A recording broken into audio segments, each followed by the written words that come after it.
देखो नई बुक अपन पढ़ रहे हैं सम्मिश्र विश्लेषण, कॉम्प्लेक्स एनालिसिस।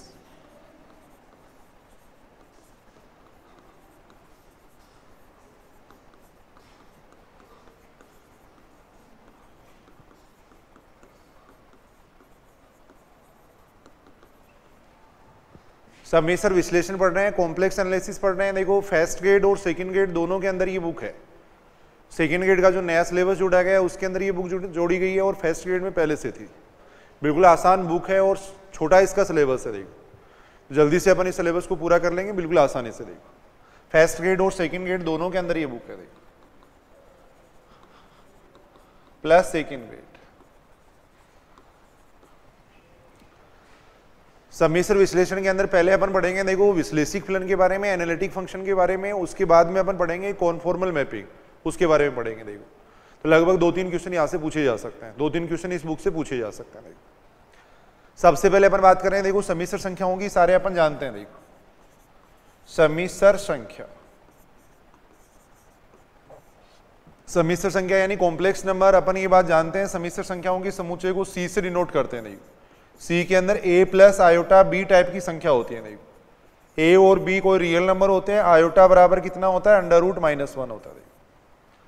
सम्मिश्र संख्याओं के समुच्चय को अपन सी से डिनोट करते हैं। इस टाइप की जो संख्याएं होती हैं उनको अपन कहते हैं सम्मिश्र संख्याएं कहते हैं। देखो ये जो संख्याएं उनको अपन कहते हैं कॉम्प्लेक्स नंबर कहते हैं। देखो आयोटा वगैरह के बारे में ये सारी बातें अपन जानते हैं पहले से, तो बार बार रिपीट करने की जरूरत नहीं है। देखो एक होता है देखो कॉम्प्लेक्स वेरिएबल, सम्मिश्र चर, सम्मिश्र चर कॉम्प्लेक्स वेरिएबल।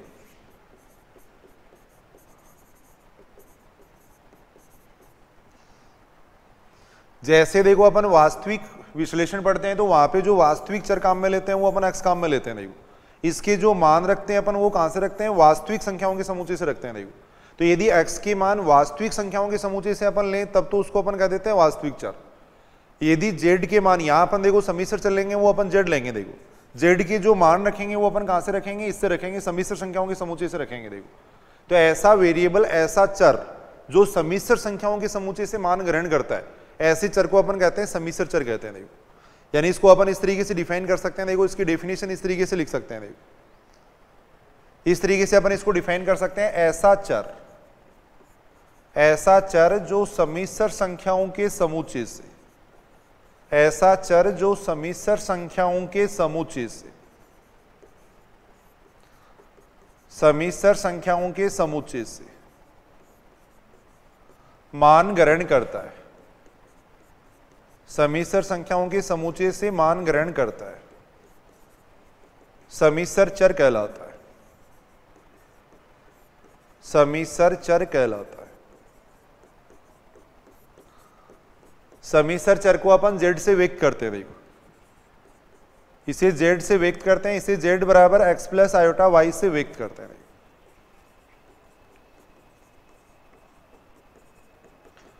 यानी सम्मिश्र चर z को अपन सम्मिश्र चर कहेंगे, z की जो फॉर्म होगी वो इस टाइप की फॉर्म होगी। देखो रियल पार्ट होगा प्लस इमेजिनरी पार्ट होगा, अपन ये बात जानते हैं, x वो रियल पार्ट होता है, y वो इमेजिनरी पार्ट होता है। देखो तो जैसे रियल एनालिसिस के अंदर अपन रियल वेरिएबल काम में लेते हैं, x काम में लेते हैं, वैसे ही यहाँ सम्मिश्र चर अपन काम में लेंगे, z काम में लेंगे। देखो z के जो मान रखेंगे वो कहां से रखेंगे, अपन सम्मिश्र संख्याओं के समुच्चय से रखेंगे। देखो तो सीधी सी अपन एक ऐसी डेफिनेशन कह सकते हैं, देखो ऐसा चर जो सम्मिश्र संख्याओं के समुच्चय से मान ग्रहण करता है, सम्मिश्र संख्याओं के समुच्चय से मान ग्रहण करता है, उसको अपन कहेंगे सम्मिश्र चर, वो कहलाता है सम्मिश्र चर कहलाता है। z बराबर x प्लस आयोटा y से इसको व्यक्त करता है। उसके बाद में एक होता है देखो सम्मिश्र फलन, कॉम्प्लेक्स फंक्शन, सम्मिश्र फलन।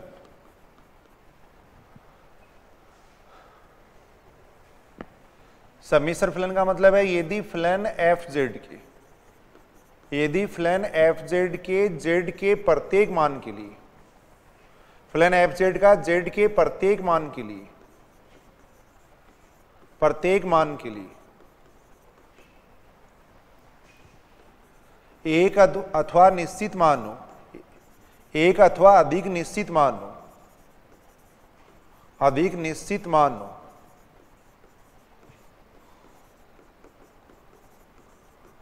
तब z को एफ जेड का फलन कहते हैं।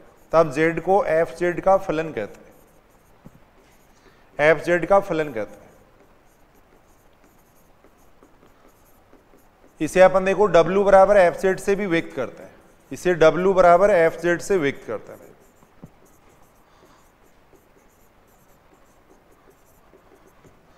एग्जाम्पल अगर अपन देखें तो देखो जैसे Z बराबर अपन ने ये ले लिया, देखो एग्जाम्पल अगर अपन देखें तो W बराबर अपन ने ले लिया, जेड स्क्वायर ले लिया, जेड क्यूब ले लिया, साइन जेड ले लिया, इन सब को अपन कहेंगे फलन कहेंगे, देखो सम्मिश्र फलन कहेंगे। देखो यानी अपन ये कह सकते हैं कि सम्मिश्र चर कॉम्प्लेक्स वेरिएबल को लेके जो फंक्शन अपन कंस्ट्रक्ट करते हैं उसको अपन कहते हैं सम्मिश्र फलन कहते हैं। देखो जेड के प्रत्येक मान के लिए यदि W के एक या अधिक निश्चित मान आते हैं, W या एफ जेड एक ही बात है, देखो जेड के प्रत्येक मान के लिए इसका एक या निश्चित मान अगर आता है तब उसको अपन कहेंगे सम्मिश्र फलन कहेंगे। देखो तब एफ जेड है वो क्या कहलाता है, सम्मिश्र फलन कहलाता है। देखो यहां एक बात अपन ये कह सकते हैं, देखो एफ जेड,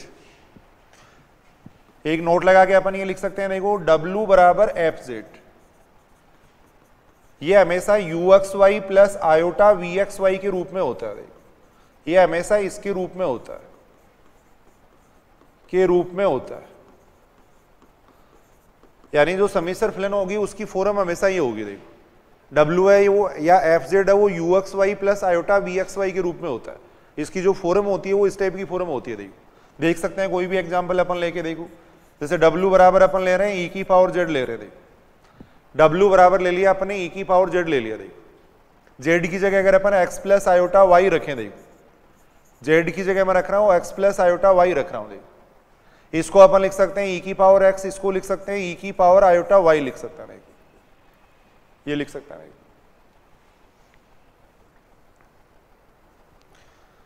अब यहां से ये बन जाएगा, देखो e की पावर x, e की पावर आयोटा y को अपन लिख सकते हैं, देखो कोस y plus iota sine y, ये लिख सकते हैं। अंदर मल्टीप्लाई करेंगे तो ये बनेगा e की पावर x कोस y प्लस आयोटा e की पावर x साइन y, ये बनेगा। देखो तो यहां से अपन देख रहे हैं, देखो यहां इसको अपन लिख सकते हैं, देखो UXY लिख सकते हैं। देखो UXY का मतलब है फंक्शन ऑफ XY, यानी यहाँ एक XY का फंक्शन आएगा, फिर एक आयोटा आएगा, देखो फिर एक XY का फंक्शन आएगा। देखो तो कहने का मतलब ये हुआ कि जो सम्मिश्र फलन है वो हमेशा इस फॉर्म में होता है। देखो जो कॉम्प्लेक्स फंक्शन है वो हमेशा इस फॉर्म में होगा, यहाँ एक XY का फंक्शन होगा, देखो फिर आयोटा होगा, फिर एक XY का फंक्शन होगा। देखो इस टाइप का जो फलन है उसको अपन कहते हैं सम्मिश्र फलन या कॉम्प्लेक्स फंक्शन कहते हैं। देखो या अपन ये कह सकते हैं कि सम्मिश्र फलन का जो फॉर्म होता है, जो रूप होता है वो हमेशा ऐसा होता है। देखो यहाँ एक XY का वास्तविक फलन आएगा प्लस आयोटा आएगा, फिर XY का एक रियल फंक्शन आएगा, देखो वास्तविक फलन आएगा। देखो तब इसको अपन कहेंगे देखो ये फलन। अब सम्मिश्र फलन है, इसको दो भागों में बांटा गया। देखो एक तो एक मानी फलन होता है, एक बहुमानी फलन होता है। देखो एक मानी फलन और बहुमानी फलन, यहाँ जो अपन काम में लेंगे वो एक मानी फलन काम में लेंगे। देखो सिंगल वैल्यूड फंक्शन, एक मानी फलन,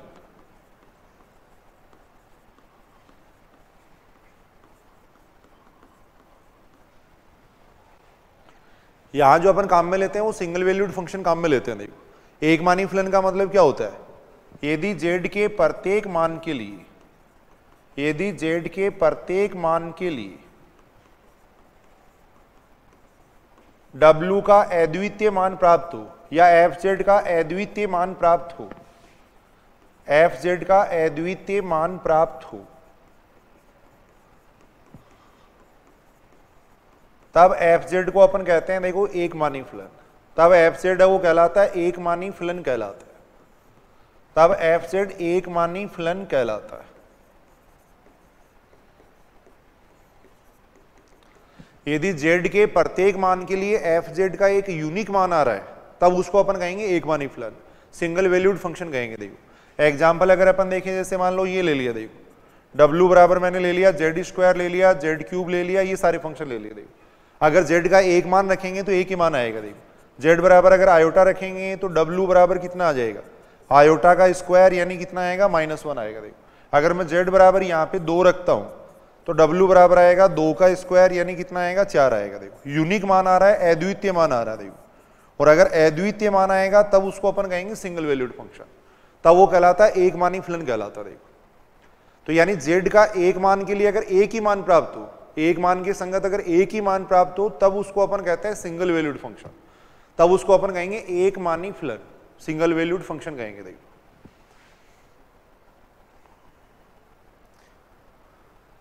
एक होता है देखो बहुमानी फलन, मल्टी वैल्यूड फंक्शन, बहुमानी फलन, मल्टी वैल्यूड फंक्शन,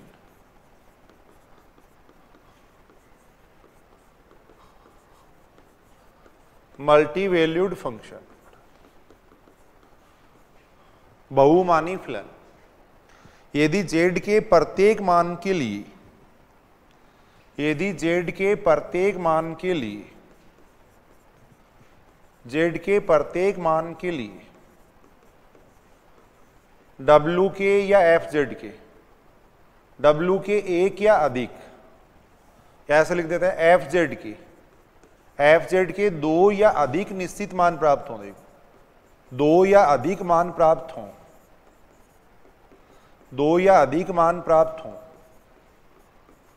तब fz को बहुमानी फलन कहते हैं, तब fz को बहुमानी फलन कहते हैं, मल्टी वैल्यूड फंक्शन कहते हैं, बहुमानी फलन कहते हैं।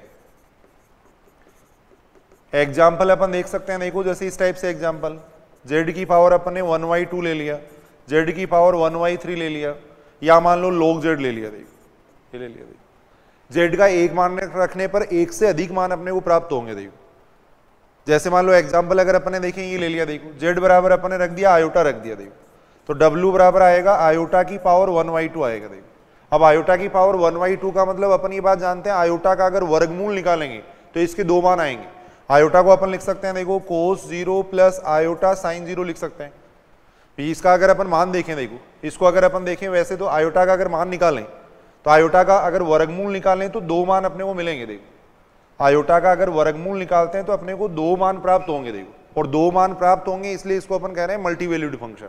यानी z बराबर आयोटा वर्गमूल है, देखो और वर्गमूल है तो इसको अपन ध्रुवीय रूप में चेंज करके फिर इसका वर्गमूल अपन निकाल सकते हैं। देखो ध्रुवीय रूप में चेंज करके इसका वर्गमूल अपन निकाल सकते हैं। देखो और वैसे भी अपन एक सीधा सूत्र जानते हैं, देखो अंडर रूट z का मान निकालना। अंडर रूट z का मान किसके बराबर होता है? Plus minus mod of z plus, under root z बराबर होता है mod of z plus x बटे 2 plus iota mod of z minus x बटे 2 की पावर होता है 1/2 होता है। देखो ऐसा एक फॉर्मूला अपन पढ़ते हैं। देखो तो यहां से अगर अपन अंडर रूट आयोटा का मान अगर देखते हैं, अंडर रूट आयोटा का मान अगर देखेंगे तो ये आएगा प्लस माइनस, यानी इसको अगर अपन लिख देंगे, देखो 0 प्लस आयोटा लिख देंगे, देखो तो x की जगह 0 हो जाएगा, x की जगह 0 आएगा तो यहां बन जाएगा, देखो मोड ऑफ z कितना हो जाएगा भाई, यहाँ पे अगर अपन देखें तो मोड ऑफ z है उसका मान कितना हो जाएगा 1 हो जाएगा। देखो तो ये मान यहाँ पे रखेंगे तो 1 प्लस 0/2 आएगा प्लस आयोटा, यहाँ अगर अपन देखें तो 1 माइनस 0/2 आएगा, इसकी पावर 1/2 आएगा। यहाँ से अगर अपन देखें तो ये आ रहा है plus minus 1 upon under root 2, 1 plus iota आ रहा है। देखो तो अंडर रूट आयोटा का अगर मान देखेंगे तो इसका मान आएगा plus minus 1 upon under root 2, 1 plus iota आएगा। देखो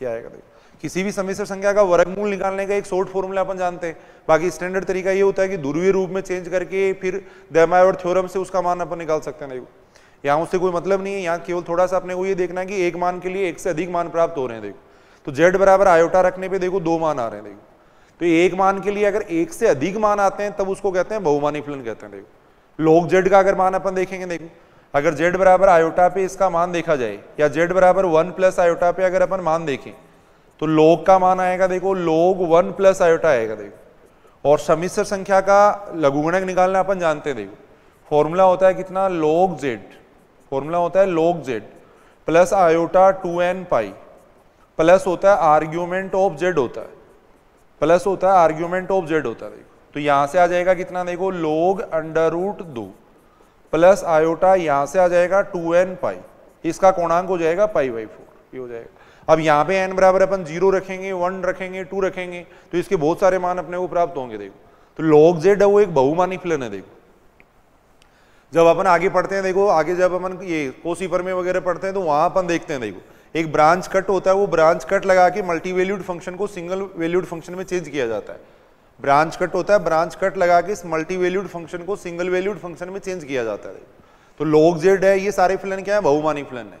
तो यहाँ अपन क्या करेंगे, देखो जब एनालिटिक फंक्शन वगैरह अगर पढ़ेंगे तो वहां एक मानी फलन अपन काम में लेंगे। देखो यानी ऐसे फलन काम में लेंगे जिसके एक मान के लिए एक ही मान प्राप्त होता है। देखो यहाँ अपना मेन उद्देश्य है पढ़ना विश्लेषिक फलन के बारे में, जो अपना मेन टॉपिक है वो विश्लेषिक फलन के बारे में। देखो अब विश्लेषिक फलन तक पहुंचने के लिए देखो अपने को ये सारे टॉपिक पढ़ने हैं।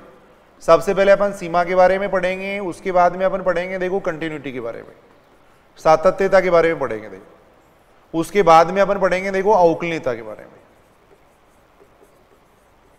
उसके बाद में अपन बात करेंगे देखो विश्लेषिक फलन की। विश्लेषिक फलन का मतलब होता है ऐसा फलन जो सब जगह अवकलनीय हो, ऐसा फलन जो पूरे प्रांत में अवकलनीय हो, उसको अपन कहते हैं विश्लेषिक फलन कहते हैं। देखो तो ये सारी बातें अपन थोड़ी थोड़ी पढ़ेंगे, उसके बाद में अपन बात करेंगे विश्लेषिक फलन की। देखो तो सबसे पहले अपन पढ़ रहे हैं देखो सीमा के बारे में पढ़ रहे हैं, देखो लिमिट के बारे में अपन पढ़ रहे हैं। देखो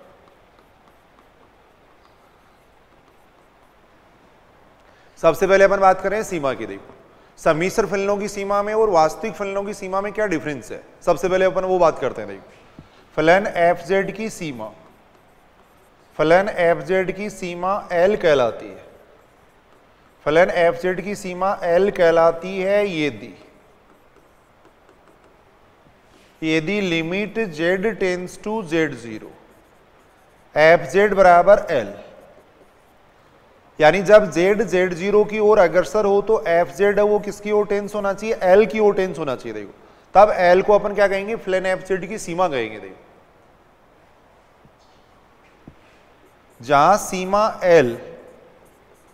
सीमा L विद्यमान होगी यदि, सीमा L विद्यमान होगी यदि, सीमा L विद्यमान होगी यदि प्रत्येक पथ के अनुदिश, यदि प्रत्येक पथ के अनुदिश, प्रत्येक पथ के अनुदिश,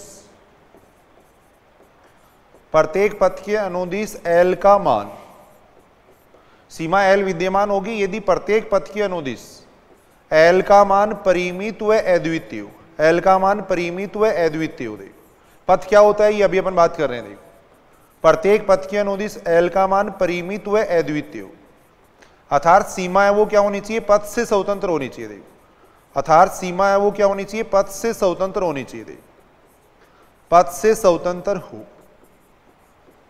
यानी जब z z0 की ओर अग्रसर होगा तो fz अगर L की ओर अग्रसर हो रहा है तो L को अपन फलन fz की सीमा कह देंगे, लेकिन कंडीशन ये है कि प्रत्येक पथ के अनुदिश z के z0 की ओर अग्रसर होने के प्रत्येक पथ के अनुदिश L का मान क्या रहना चाहिए, परिमित और यूनिक रहना चाहिए। देखो यानी प्रत्येक पथ के अनुदिश इस सीमा का मान L ही आना चाहिए। देखो तब अपन कहेंगे कि इस फलन fz की सीमा विद्यमान है। देखो अब पथ का मतलब क्या होता है वो अपन बात कर रहे हैं। देखो अगर वास्तविक फलनों की लिमिट अपन देख रहे हैं, देखो वास्तविक फलन की लिमिट निकालते हैं, जैसे अपन इसका मान निकालते हैं। देखो limit x tends to 1 x square का मान निकालते हैं। देखो तो वहां अपन क्या करते हैं, देखो जैसे ये मान लो 1 है यहाँ पर, अब अपन ये बात जानते हैं जितनी भी वास्तविक संख्याएं वो सारी कहां पर होती है, x एक्सिस पे होती है। देखो अब यहां जैसे ये x है, देखो x को अगर 1 की ओर टेंस इधर से होना है या x को 1 की ओर इधर से टेंस होना है। देखो अगर x 1 की ओर अगर सर इधर से होता है तब तो उसको अपन कह देते हैं बाईं सीमा कह देते हैं। देखो x 1 की ओर अग्रसर या तो इस तरफ से हो सकता है या इस तरफ से हो सकता है। देखो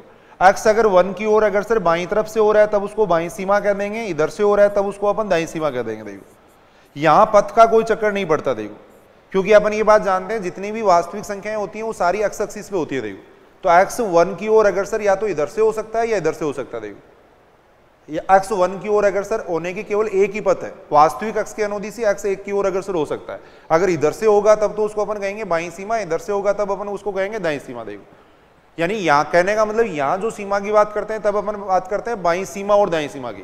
जैसे यहाँ बाईं सीमा और दाईं सीमा की बात होती है वैसे ही सम्मिश्र फलनों की लिमिट में पथ की बात होती है। देखो वहां अपन बात करते हैं पथ की बात करते हैं। देखो मान लो यहाँ z0 है, देखो ये z0 है, अब z अपन यहाँ भी हो सकता है, z यहाँ भी हो सकता है, कहीं भी हो सकता है, ये z है। देखो अब z को z0 की ओर टेंस होना है तो उसके पास अनंत पथ है, z को z0 की ओर अग्रसर होने के अनंत पथ है। z z0 की ओर अग्रसर देखो इस पथ के अनुदिश भी हो सकता है, z z0 की ओर अग्रसर पहले x एक्सिस के अनुदिश चल के फिर y एक्सिस के अनुदिश हो सकता है। देखो पहले z z0 की ओर अग्रसर y x के अनुदिश होके फिर x एक्सिस के अनुदिश हो सकता है, या इन दोनों बिंदुओं को मिलाने वाला अपन और कोई पथ ले सकते हैं। देखो z को z0 से मिलाने वाला और कोई पथ लिया जा सकता है। देखो अगर पहले z z0 की ओर अग्रसर इस पथ के अनुदिश हो रहा है, यानी पहले z यहां जाएगा तो यहां जाते ही x का मान क्या हो जाएगा, 0 हो जाएगा, फिर ये y एक्सिस के अनुदिश चलेगा। देखो तो इसको अपन कहेंगे z z0 की ओर अग्रसर किसके अनुदिश हो रहा है, y x के अनुदिश हो रहा है। देखो इसको अपन कहेंगे y x के अनुदिश। अगर z z0 की ओर अगर सर इस पथ के अनुदिश होता है तो पहले z यहां पर जाएगा तो y 0 हो जाएगा, देखो। फिर इस पथ के अनुदिश चलेगा तो अपन इसको कहेंगे कि z z0 की ओर अगर सर x अक्ष के अनुदिश होता है, देखो। या z z0 की ओर अगर सर इन दोनों बिंदुओं को मिलाने वाले किसी भी पथ के अनुदिश हो सकता है, देखो। मान लो ये सरल रेखा अपन ले सकते हैं या और कोई वक्र ले सकते हैं, देखो।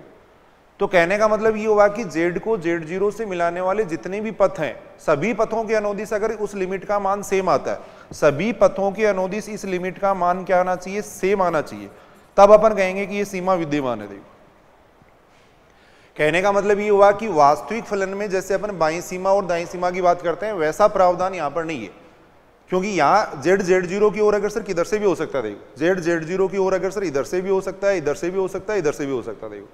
तो यहाँ बाईं सीमा और दाईं सीमा की बात नहीं की जाती, यहाँ पथ की बात की जाती है। z z0 की ओर अगर सर इस पथ के अनुदिश भी हो सकता है, इस पथ के अनुदिश भी हो सकता है, इस पथ के अनुदिश भी हो सकता है। जैसी वहां बाईं सीमा और दाईं सीमा होती है, वैसे यहाँ पथ होता है। जिस पथ के अनुदिश ये 0 की ओर अगर सर हो रहा है, वो पथ अपन देखेंगे, देखो। सभी पथों के अनुदिश अगर इस सीमा का मान यूनिक आता है, सभी पथों के अनुदिश अगर इसका मान यूनिक आता है, तब अपन कहेंगे कि सीमा विद्यमान होगी, देखो। कुछ क्वेश्चन अपन करके देखते हैं, देखो। जैसे अपन ये ले रहे हैं, देखो। क्वेश्चन है limit z tends to 0, z bar upon z का मान पूछा गया, देखो। क्वेश्चन है limit z tends to 0, z bar upon z का मान पूछा गया, देखो। इसका मान पूछा गया, देखो। ऑप्शन ऐसा दे रखा है, पहला ऑप्शन 1 दे रखा है, सेकंड ऑप्शन -1 दे रखा है, देखो। थर्ड ऑप्शन दे रखा है विद्यमान नहीं है, थर्ड ऑप्शन दे रखा है अपने को विद्यमान नहीं है, देखो। ये ऑप्शन दे रखा है, देखो। अब इस लिमिट का मान अपन निकालते हैं, देखो। लिमिट अपने को दे रखी है, देखो। Limit z tends to 0, z bar upon z। z tends to 0 का मतलब क्या हो गया भाई, z बराबर होता है x प्लस आयोटा y होता है। तो जब z टेंड्स टू 0 होगा तो x प्लस आयोटा y भी क्या हो जाएगा, देखो, टेंड्स टू 0 हो जाएगा। और x plus iota y tends to 0 होने का मतलब x भी टेंड्स टू 0 और y भी टेंड्स टू 0, देखो। तो इसको मैं ऐसे लिख सकता हूं, देखो। Limit x tends to 0, y tends to 0, ऐसे लिख सकता हूं, देखो। अब देखो z बार को अपन क्या लिख सकते हैं, z बार बराबर हो जाएगा x माइनस आयोटा y। नीचे आ गया x प्लस आयोटा y आ गया। इसको मैंने कह दिया समीकरण नंबर 1 कह दिया, देखो। इसको अपन ने कहा है समीकरण नंबर 1 कहा है, देखो। अब z को 0 की ओर अग्रसर होने वाले अपन अनंत पथ ले सकते हैं, देखो। इस बात को समझना, इधर देखो। ये तो बिंदु हो गया, z हो गया, देखो। यहां अपन ने ले लिया 0 ले लिया, देखो। अब z को 0 के पास में आना है तो ऐसा भी हो सकता है कि पहले अपन x एक्सिस के अनुदिश चलें, फिर y एक्सिस के अनुदिश चलें, देखो। जब अपन यहां पहुंचेंगे तो x बराबर कितना हो जाएगा, 0 हो जाएगा, देखो। तो इसके अंदर अपन क्या करेंगे, x की जगह 0 कर देंगे, फिर y एक्सिस के अनुदिश अपन चलेंगे, देखो। अगर ये तरीका अपन अपना रहे हैं तब इसको कहेंगे y एक्सिस के अनुदिश, यानी z को टेंड्स टू 0 करेंगे अपन y एक्सिस के अनुदिश, देखो। अगर अपन ये तरीका काम में ले रहे हैं, पहले इसके अनुदिश चल रहे हैं, फिर इसके अनुदिश चल रहे हैं, देखो।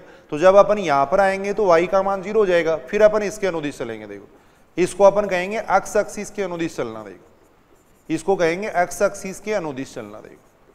मैं ये पथ भी ले सकता हूं, इन दोनों बिंदुओं को मिलाने वाली मैंने सरल रेखा ले ली, मान लो y बराबर x ले लिया, देखो।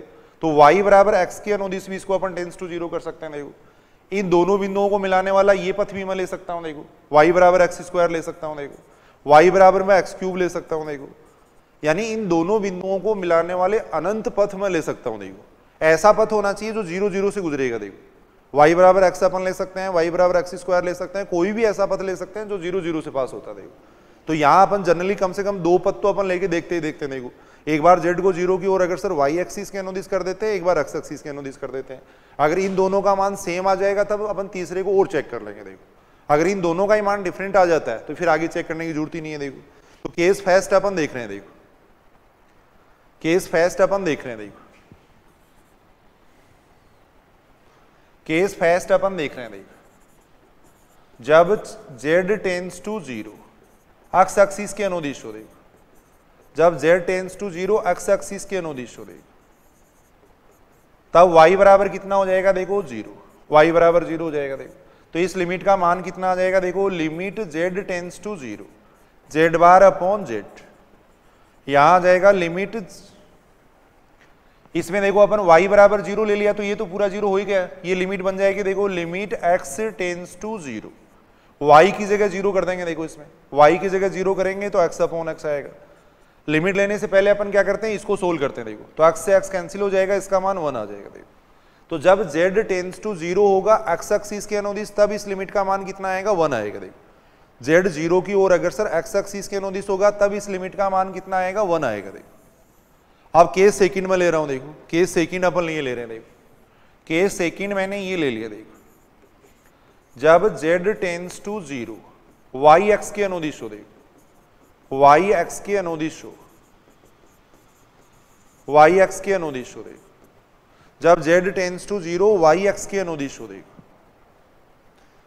y x के अनुदिश होगा, तब x बराबर कितना हो जाएगा, 0 हो जाएगा। देखो y एक्सिस का मतलब ये हो गया, देखो पहले यहां जाएगा फिर यहां पे आएगा। देखो तो यहां जाते ही x का मान कितना बन गया, 0, फिर इसके अनुदिश आएगा। देखो तो x बराबर 0 इसके अंदर ले लेंगे तो कितना आएगा। देखो समीकरण नंबर 1 से अपन देख रहे हैं। देखो समीकरण नंबर 1 से limit z tends to 0 z bar upon z, इसमें x की जगह कर देंगे 0 कर देंगे। देखो तो यहां आ जाएगा limit y tends to 0, y tends to 0 आ जाएगा। देखो इसमें x की जगह 0 कर देंगे तो ऊपर आएगा माइनस आयोटा y, नीचे आएगा आयोटा y। देखो ये आएगा। देखो समीकरण नंबर 1 में मैंने x बराबर 0 रख दिया। देखो अब पहले अपन इस लिमिट को सोल्व करेंगे, फिर इसका मान निकालेंगे। देखो इस लिमिट को सोल्व करेंगे, आयोटा y से आयोटा y कैंसिल हो जाएगा, तो यहां आएगा कितना, लिमिट y टेंड्स टू 0 -1 आएगा। देखो अब इसमें लिमिट लेंगे तो इसका मान -1 ही रहेगा। देखो इस लिमिट का मान क्या रहेगा, -1 ही रहेगा। देखो तो अपन यहां अपन देख रहे हैं। देखो जब z को टेंड्स टू 0 अपन कर रहे हैं x एक्सिस के अनुदिश, तब तो इसका मान आ रहा है 1 आ रहा है। देखो और जब z को टेंड्स टू 0 अपन कर रहे हैं y एक्सिस के अनुदिश, तब इसका मान आ रहा है -1 आ रहा है। देखो इसको मैंने समीकरण नंबर 2 कह दिया, इसको मैंने 3 कह दिया। देखो अब समीकरण नंबर 2 व 3 से अपन देख रहे हैं। देखो समीकरण नंबर 2 व 3 से f डैश z का मान अद्वितीय, समीकरण नंबर 2 व 3 से limit z tends to 0 z bar upon z का मान अद्वितीय नहीं है, यूनिक नहीं है। देखो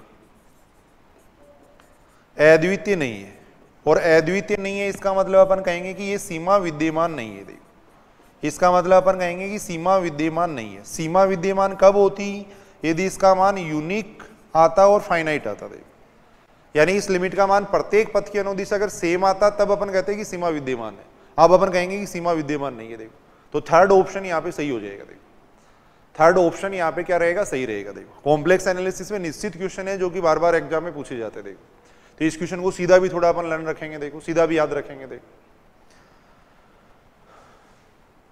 2 पथ अपन ने ले लिया। देखो अब इसके तीसरा पथ अपन लेके देख सकते हैं भी, तीसरा पथ अपन ले सकते हैं। देखो क्वेश्चन करने के लिए अपने को जरूरत नहीं, वैसे ही अगर अपन केस थर्ड ले, देखो पथ ले लिया मैंने y बराबर x ले लिया। देखो पथ y बराबर x की अनुदिश में इसका मान निकाल रहा हूं। देखो पथ y बराबर x की अनुदिश अगर अपन इसका मान निकालेंगे तो कितना आ जाएगा। देखो limit z tends to 0 z bar upon z, यहां y की जगह अपन x कर देंगे। देखो y की जगह x कर देंगे तो लिमिट तो बन जाएगी x टेंड्स टू 0, जहां भी y है वहां पे x कर देंगे। देखो जहां भी y है वहां पे x कर देंगे। देखो x से x कैंसिल हो जाएगा, इसका मान आएगा 1 minus iota upon 1 plus iota, ये आएगा। देखो अब इसका मान कुछ अलग ही आ रहा है। देखो तो यहां अपन देख रहे हैं, देखो तीनों पथों के अनुदिश इसका मान अलग अलग आ रहा है। देखो तो इसका मतलब ये जो सीमा वो पथ पे डिपेंड कर रही है, और पथ पे अगर निर्भर करती है तब उस सीमा का मान विद्यमान नहीं होता। देखो सीमा क्या होनी चाहिए, पथ से स्वतंत्र होनी चाहिए। देखो प्रत्येक पथ के अनुदिश उसका मान क्या रहना चाहिए, यूनिक रहना चाहिए, तब अपन कहेंगे कि सीमा विद्यमान है। देखो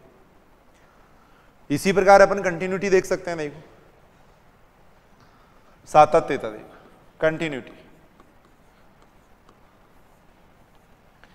अब कंटिन्यूटी की डेफिनेशन है वो अपन रियल एनालिसिस वगैरह के में और अवकलन गणित में वहां खूब पढ़ चुके होते हैं। देखो यहाँ शॉर्ट में मैं इसकी डेफिनेशन लिख रहा हूं क्योंकि अपने को उद्देश्य है विश्लेषिक फलन पढ़ना। देखो क्योंकि आगे अपन पढ़ेंगे। कंटिन्यूटी की डेफिनेशन अपन देख सकते हैं। देखो कंटिन्यूटी फलन एफ जेड बिंदु z बराबर z0 पर, फलन एफ जेड बिंदु z बराबर z0 पर सतत कहलाता है। फलन एफ जेड बिंदु z बराबर z0 पे सतत कहलाता है यदि z बराबर z0 पर फलन की सीमा बराबर हो फलन का मान, फलन की सीमा बराबर हो फलन का मान। फलन की सीमा कैसे निकालेंगे, देखो फलन की सीमा इस तरीके से निकालेंगे limit z tends to z0 f(z) से देखो z0 पे फलन का मान कितना आ जाएगा f(z0) देखो ये दोनों मान अगर बराबर हैं तब अपन कहेंगे कि फलन f(z) है वो क्या है वहां पे सतत है। देखो फलन f(z) बिंदु z बराबर z0 पे सतत कहलाएगा यदि फलन की सीमा बराबर हो फलन का मान, तब उसको अपन कहेंगे कंटिन्यूअस फंक्शन कहेंगे। देखो अपन ये बात जानते हैं कि कोई भी फलन सतत कब होता है यदि उसका ग्राफ सतत बनता है।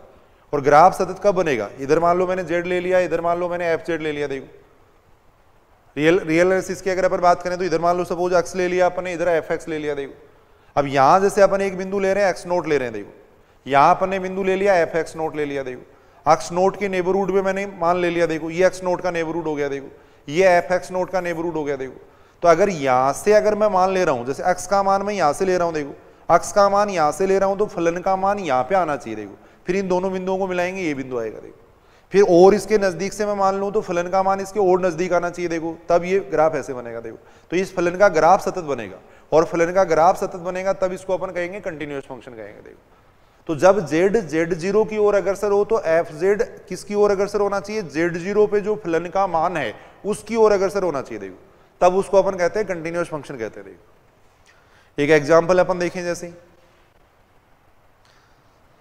fz बराबर ये दे रखा है। देखो fz बराबर दे रखा है z², जब z का मान नॉट इक्वल टू आयोटा। देखो और z बराबर आयोटा पे इसका मान दे रखा है 0 दे रखा है। देखो तब फलन fz, क्वेश्चन ये दे रखा है तब फलन fz z बराबर आयोटा पर, पहला ऑप्शन दे रखा है कि सतत है, पहला ऑप्शन दे रखा है सतत है, सेकंड ऑप्शन दे रखा है देखो असतत है, थर्ड ऑप्शन दे रखा है अपरिभाषित है, अपरिभाषित है। देखो अपरिभाषित का मतलब तो इनफाइनाइट वगैरह होता है, तो यहां अपन देख रहे हैं z बराबर आयोटा पे इनफाइनाइट वगैरह तो नहीं है। देखो तो ये ऑप्शन तो सही नहीं है। देखो सतत और असतत अपन चेक करके देखते हैं। देखो कंटिन्यूअस और डिसकंटिन्यूअस अपन चेक करते हैं। देखो सबसे पहले मैं निकाल रहा हूं, देखो z बराबर आयोटा पर फलन का मान, z बराबर आयोटा पर फलन का मान निकाल रहा हूं। देखो z बराबर आयोटा पे फलन का मान कितना आ जाएगा, z की जगह आयोटा पर रखेंगे तो यहां से अपन देख रहे हैं z बराबर आयोटा पे फलन का मान कितना आ रहा है, 0 आ रहा है। देखो तो z बराबर आयोटा पे फलन का मान तो कितना हो जाएगा, 0 हो जाएगा। देखो फिर अपन निकालेंगे सीमा निकालेंगे। देखो z बराबर आयोटा पे फलन की सीमा निकालेंगे। देखो सीमा निकाल रहे हैं। देखो इसका मान अगर अपन देखें, देखो limit z tends to iota fz, इसका मान निकाल रहे हैं। देखो अब z बराबर देखो z आयोटा की ओर टेंस हो रहा है, z आयोटा के बराबर नहीं है, और जब z आयोटा के बराबर नहीं है तो फलन का मान यहां से निकलेगा। देखो जब z का मान आयोटा के बराबर है तब तो यहां से निकालेंगे, और z आयोटा के बराबर नहीं है तब यहां से निकालेंगे। देखो तो इसके अंदर डेफिनेशन लग जाएगी limit z tends to iota z²। देखो अब z की जगह आयोटा रखेंगे, इसका मान -1 आ जाएगा। देखो तो यहां अपन देख रहे हैं फलन की सीमा, अपन देख रहे हैं देखो फलन की सीमा और फलन का मान बराबर नहीं है। देखो फलन की सीमा और फलन का मान बराबर नहीं है। देखो फलन की सीमा और फलन का मान बराबर नहीं है। देखो अगर फलन की सीमा और फलन का मान बराबर नहीं है तो इसका मतलब ये फलन z बराबर आयोटा पे सतत नहीं होगा। देखो अतः fz है वो z बराबर आयोटा पे सतत नहीं है। देखो fz z बराबर आयोटा पर सतत नहीं है, ये अपन कह सकते हैं। देखो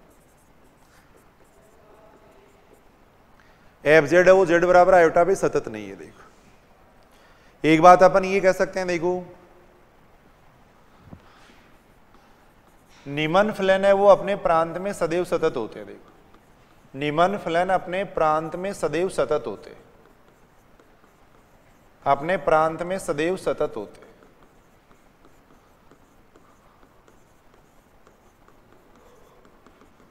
एक तो अपन ले सकते हैं देखो बहुपद फलन ले सकते हैं। देखो पॉलिनोमियल फंक्शन बहुपद फलन, जैसे z² है, z³ + 1 है, इस टाइप के जितने भी फलन है वो सारे क्या रहेंगे, सतत रहेंगे। देखो क्योंकि इन फलन का ग्राफ वगैरह सतत बन सकता है तो ये हमेशा कंटिन्यूअस होते हैं। देखो चरघातांकी फलन है, एक्सपोनेंशियल फंक्शन है। देखो चरघातांकी फलन, मैं यहां पे ये लिख रहा हूं कि ये अपने प्रांत में क्या रहते हैं, सतत रहते हैं। प्रांत का मतलब ऐसे मान जहां पर ये परिभाषित हो वहां पर हमेशा क्या रहेंगे, सतत रहेंगे। देखो e की पावर z है, a की पावर z है। देखो त्रिकोणमितीय फलन है। देखो जैसे त्रिकोणमितीय फलन साइन जेड है, कोस जेड है, ये हमेशा क्या रहेंगे, सतत रहेंगे। देखो बशर्ते कि अपने ये प्रांत में परिभाषित हो। देखो फोर्थ अपन ले सकते हैं, देखो परिमेय फलन, परिमेय फलन अपन ले सकते हैं। देखो परिमेय फलन का मतलब ऊपर भी पोलिनोमियल हो, नीचे भी पोलिनोमियल हो। देखो इस टाइप का फंक्शन, देखो जहां पे इसका हर जीरो नहीं बनना चाहिए। देखो q z not equal to zero, वहां पर ये फलन हमेशा क्या रहेंगे, सतत रहेंगे। देखो तो ये सारे फलन हमेशा क्या होते हैं, कंटिन्यूअस होते हैं। देखो परिमेय फलन इस टाइप के फलन, देखो Z plus one upon Z square plus one ले लिया। देखो ये हमेशा क्या रहेगा, कंटिन्यूअस रहेगा। देखो बशर्ते कि उस प्रांत में ये परिभाषित हो। देखो केवल उन बिंदुओं पर असतत होंगे जहां पर इसका हर जीरो बनेगा। देखो जहां पे इसका हर जीरो बनेगा वहां पर असतत होंगे, बाकी सब जगह क्या होंगे, सतत होंगे। देखो तो इनसे संबंधित इस टाइप के क्वेश्चन कोई पूछे जा सकते हैं। देखो जैसे ये क्वेश्चन है, देखो एफ जेड बराबर है, देखो Z upon Z square plus one, ये असतत है। कहां पर असतत है ये पूछा गया। देखो ये फलन कहां पर असतत है ये पूछा गया। देखो अपने तो अगर अपन देखें तो देखो अपन ये बात जानते हैं कि परिमेय फलन है वो सदैव सतत होता है। केवल ये देख लो कि उसका हर जीरो कहां पर बन रहा है। देखो तो मैं यहां लिख रहा हूं, देखो एफ जेड असतत होगा, एफ जेड असतत होगा यदि Z square plus one is equal to zero. देखो जहां पे इसका हर जीरो बनेगा वहां पर ये क्या होगा, असतत होगा। देखो अब इसको सॉल्व करें तो जेड स्क्वायर बराबर माइनस वन आएगा, यहां से जेड बराबर आ जाएगा प्लस माइनस आयोटा। जेड बराबर प्लस माइनस आयोटा, जेड बराबर प्लस माइनस आयोटा अगर कॉम्प्लेक्स प्लेन में देखें तो कहां पर होंगे, जेड बराबर आयोटा का मतलब क्या हो गया, जेड को मैं लिख सकता हूं देखो एक्स प्लस आयोटा वाई, इसको मैं लिख सकता हूं जीरो प्लस आयोटा। देखो कंपेयर करेंगे तो x का मान जीरो आएगा, y का मान वन आएगा। देखो x बराबर जीरो, y बराबर वन यहाँ पे होगा। देखो तो एक तो इस बिंदु पे असतत होगा फलन, एक इस बिंदु पे असतत होगा। देखो तो ये जो फलन है वो इन दो बिंदुओं पे असतत है, उसके अलावा सर्वत्र सतत है। देखो दो बिंदु प्लस माइनस आयोटा पे असतत है, उसके अलावा सब जगह सतत है, ये अपन कह सकते हैं। देखो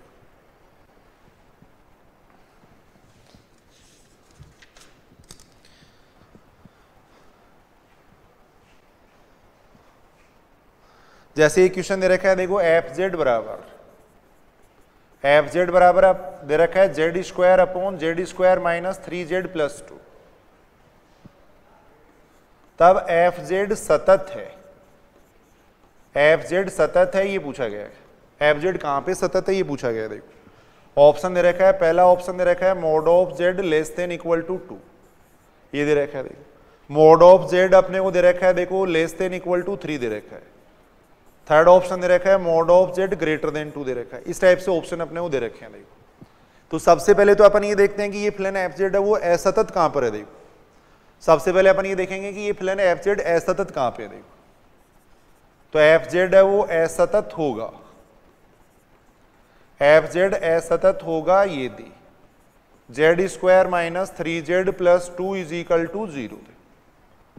एफ जेड असतत होगा यदि Z square minus three z plus two is equal to zero. देखो यहां से अगर अपन इसको सॉल्व करेंगे तो ये बनेगा Z minus one Z minus two. देखो यहां से जेड बराबर आ जाएगा वन और टू आएगा। देखो तो अब अगर अपन देखें तो ये फलन है वो असतत कहां पर है, वन पे असतत है और टू पे असतत है। देखो इन दो पे असतत है। देखो अब एक बात अपन जानते हैं, सुनेंगे इधर सुनेंगे। देखो एक बार भी ऐसा सर्किल जिसका सेंटर जीरो है, रेडियस आर है। देखो एक ऐसा सर्किल में ले रहा हूं जिसका सेंटर जीरो है, रेडियस आर है, उसका ये सम्मिश्र रूप में उसका समीकरण होता है मोड ऑफ जेड बराबर आर होता है। देखो ऐसा सर्किल सोल्व करेंगे तो वही आ जाएगा। देखो जेड की जगह एक्स प्लस आयोटा वाई रख देंगे। देखो जेड की जगह अगर एक्स प्लस आयोटा वाई रखेंगे तो ये इसका मापांक लेंगे तो under root x square plus Y square बनेगा।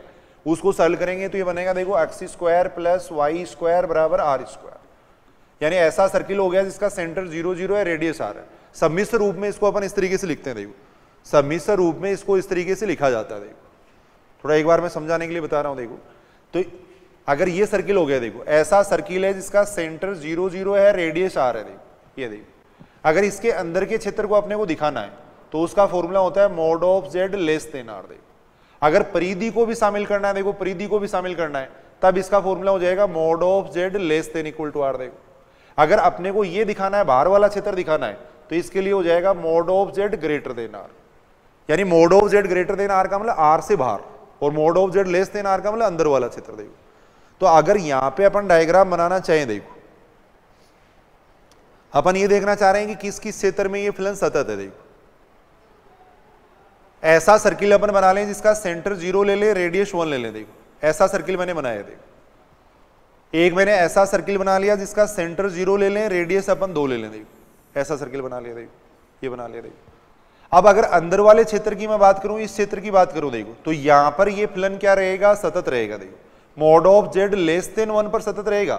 अगर मैं mod of Z less than equal to 1 लिखता हूं तब ये सतत नहीं रहेगा। देखो इक्वल टू 1 का मतलब परिधि भी शामिल होगी। देखो ये परिधि शामिल होगी और परिधि पर ये सतत नहीं है। देखो तो mod of Z less than equal to less than 1 में ये फलन सतत है। देखो यानी ये फलन सतत कहां पे रहेगा, mode of Z less than 1 में। देखो यहां अगर अपन बात करें तो देखो इस क्षेत्र में भी ये फलन क्या है, सतत है। इस क्षेत्र को मैं ऐसे लिख सकता हूं। देखो इस क्षेत्र को ऐसे लिखा जा सकता है। देखो ऐसा सर्किल जिसका सेंटर 0 रेडियस 1 है, उसके तो बाहर का क्षेत्र हो गया, और बाहर वाला जो सर्किल है उसके अंदर का क्षेत्र हो गया। देखो इसमें भी ये फलन क्या रहेगा, सतत रहेगा। देखो एक मैं क्या कर सकता हूं, देखो ऐसा सर्किल ले लूं जिसका सेंटर तो 0 ले लिया, रेडियस मैंने 2 ले ली, इसके बाहर का क्षेत्र ले लूं। देखो ये क्षेत्र, और इस क्षेत्र का समीकरण हो जाएगा mod of Z greater then 2। देखो ये हो जाएगा। देखो तो यहां जो ऑप्शन अपने को दे रखा है, पहला दे रखा है mod of Z less than equal to 2, यानी ऐसा सर्किल जिसका सेंटर 0 है, रेडियस 2 है, उसके अंदर का भाग। अब उसके अंदर की अगर बात करें तो एक उसके अंदर ही आएगा। देखो और एक पे फलन एफ जेड है वो सतत नहीं है। देखो एक पे फलन एफ जेड है वो सतत नहीं है। देखो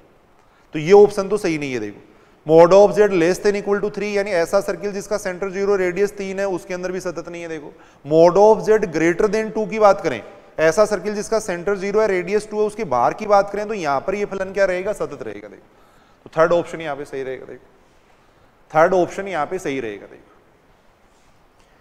फर्स्ट ग्रेड 2016 में देखो एक क्वेश्चन पूछा गया था, फर्स्ट ग्रेड 2016 में। देखो एफ जेड बराबर दे रखा था जेड अपॉन जेड 4 माइनस 1, इसके लिए सत्य पूछा गया था। देखो इसके लिए सत्य है। पहला ऑप्शन ये दे रखा था कि वर्त मोड ऑफ जेड बराबर 1, वर्त मोड ऑफ जेड बराबर 1 के अंदर व ऊपर सतत है। देखो अंदर व ऊपर सतत,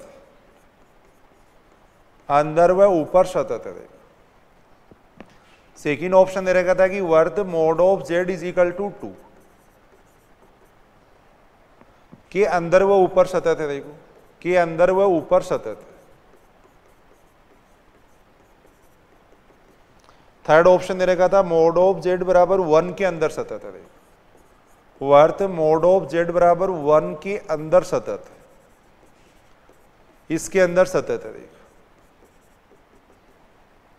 वर्त मोड ऑफ जेड बराबर 1 के अंदर सतत है। देखो अब सबसे पहली बात तो अपन ये देख रहे हैं कि ये फलन कहां पर सतत नहीं है। देखो ये फलन कहां पर सतत नहीं है वो अपन देख रहे हैं। देखो तो एफ जेड है वो असतत होगा। देखो एफ जेड असतत होगा यदि इसका हर 0 बन जाए। देखो z 4 minus 1 is equal to 0। देखो इसको सॉल्व करेंगे, ये बनेगा z square minus 1 z square plus 1, ये आ जाएगा।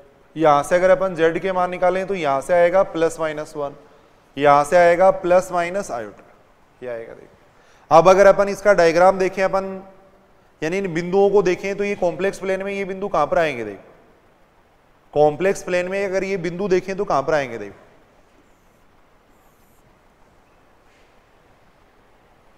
जेड बराबर 1 कहां पर हो जाएगा, देखो यहां हो जाएगा, ये 1 हो गया। देखो यहां जेड बराबर 1 है, ये माइनस 1 हो जाएगा। देखो आयोटा कहां पर आएगा, यहां पर आएगा, माइनस आयोटा कहां पर आएगा, यहां पर आएगा। देखो आयोटा का मतलब क्या हो गया भाई, जेड बराबर आयोटा का मतलब हो गया एक्स प्लस आयोटा वाई बराबर 0 प्लस आयोटा हो गया। देखो कंपेयर करेंगे, एक्स का मान 0 हो गया, वाई का मान 1 हो गया, तो ये बिंदु आएगा। देखो अब मैंने एक ऐसा सर्किल बना लिया जिसका सेंटर 0 ले लिया, रेडियस 1 ले लिया। देखो ये सर्किल ले लिया। देखो अब अपन देख रहे हैं इसके जितने भी जिन बिंदुओं पे ये फलन अवकलनीय नहीं है, या सॉरी सतत नहीं है, जिन बिंदुओं पे ये फलन सतत नहीं है वो सारे बिंदु कहां पर स्थित हैं, इस वर्त की परिधि पर स्थित है। देखो इस वर्त की परिधि पर स्थित है। देखो ऐसा सर्किल जिसका सेंटर 0 ले लिया मैंने, रेडियस 1 ले लिया। देखो ऐसा मैंने एक सर्किल बनाया। देखो उस सर्किल की परिधि पर ये सारे बिंदु आ रहे। देखो तो अपन ये कह सकते हैं इस सर्किल के अंदर भी फलन सतत रहेगा, बाहर भी सतत रहेगा। देखो इन बिंदुओं को छोड़ दो, वहां सब जगह सतत रहेगा। देखो अगर मैं ये एरिया ले लूं, mode of Z less than 1 ले लूं, तो यहाँ पर फलन सतत है। देखो इक्वल टू 1 ले लूंगा तब सतत नहीं आएगा। देखो mod of Z less than 1 ले लूंगा तो वहां पे सतत रहेगा। देखो अगर मैं mod of Z greater then 1 ले लूं तो वहां भी सतत है। देखो तो यहां अगर ऑप्शन देखें तो वर्त मोड ऑफ जेड बराबर 1 के अंदर वह ऊपर सतत है, ऊपर सतत नहीं है। देखो ऊपर सतत नहीं है, क्योंकि जिन बिंदुओं पे सतत नहीं है वो सारे इस सर्किल के ऊपर ही आ रहे हैं। देखो तो पहला ऑप्शन गलत है। देखो सेकंड ऑप्शन अगर अपन देखें तो वर्त मोड ऑफ जेड बराबर 2, यानी ऐसा सर्किल जिसका सेंटर 0 रेडियस 2 है, उसके अंदर सारे बिंदु आ जाएंगे। देखो तो ये भी सही नहीं है। देखो तो सही कौन सा ऑप्शन हो जाएगा? थर्ड ऑप्शन सही हो जाएगा। फर्स्ट ग्रेड 2016 में बिल्कुल आसान क्वेश्चन यहाँ पूछा गया। देखो तो बिल्कुल आसानी से अपन ये बात देख सकते हैं। देखो मान लो ऐसे ही अपन समझने के लिए ले रहे हैं, एक एग्जाम्पल ही ले लीजिए। देखो एफ जेड बराबर है देखो Z upon Z square minus 5z plus 6 है। देखो ये कहां पर है? असतत है, ये पूछा गया है। देखो असतत है, ऑप्शन में लिख रहा हूं। देखो पहला ऑप्शन ये लिख रहे हैं। देखो mod of Z less than equal to 2 लिख रहा हूं मैं। देखो या mod of Z less than 2 लिख रहा हूं। देखो सेकंड मैंने ये लिख दिया। देखो थर्ड मैंने ये लिख दिया। देखो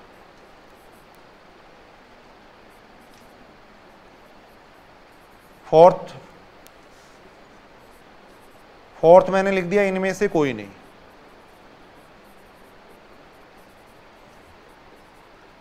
लिखो देखो मैं बताता हूं।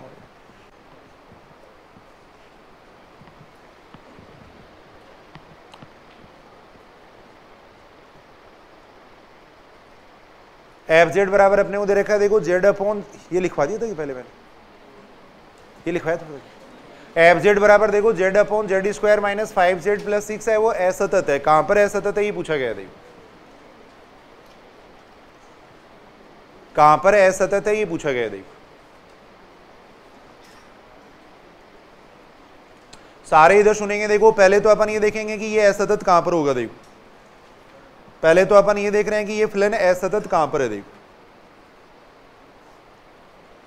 एफ जेड है वो असतत होगा यदि एफ जेड असतत होगा।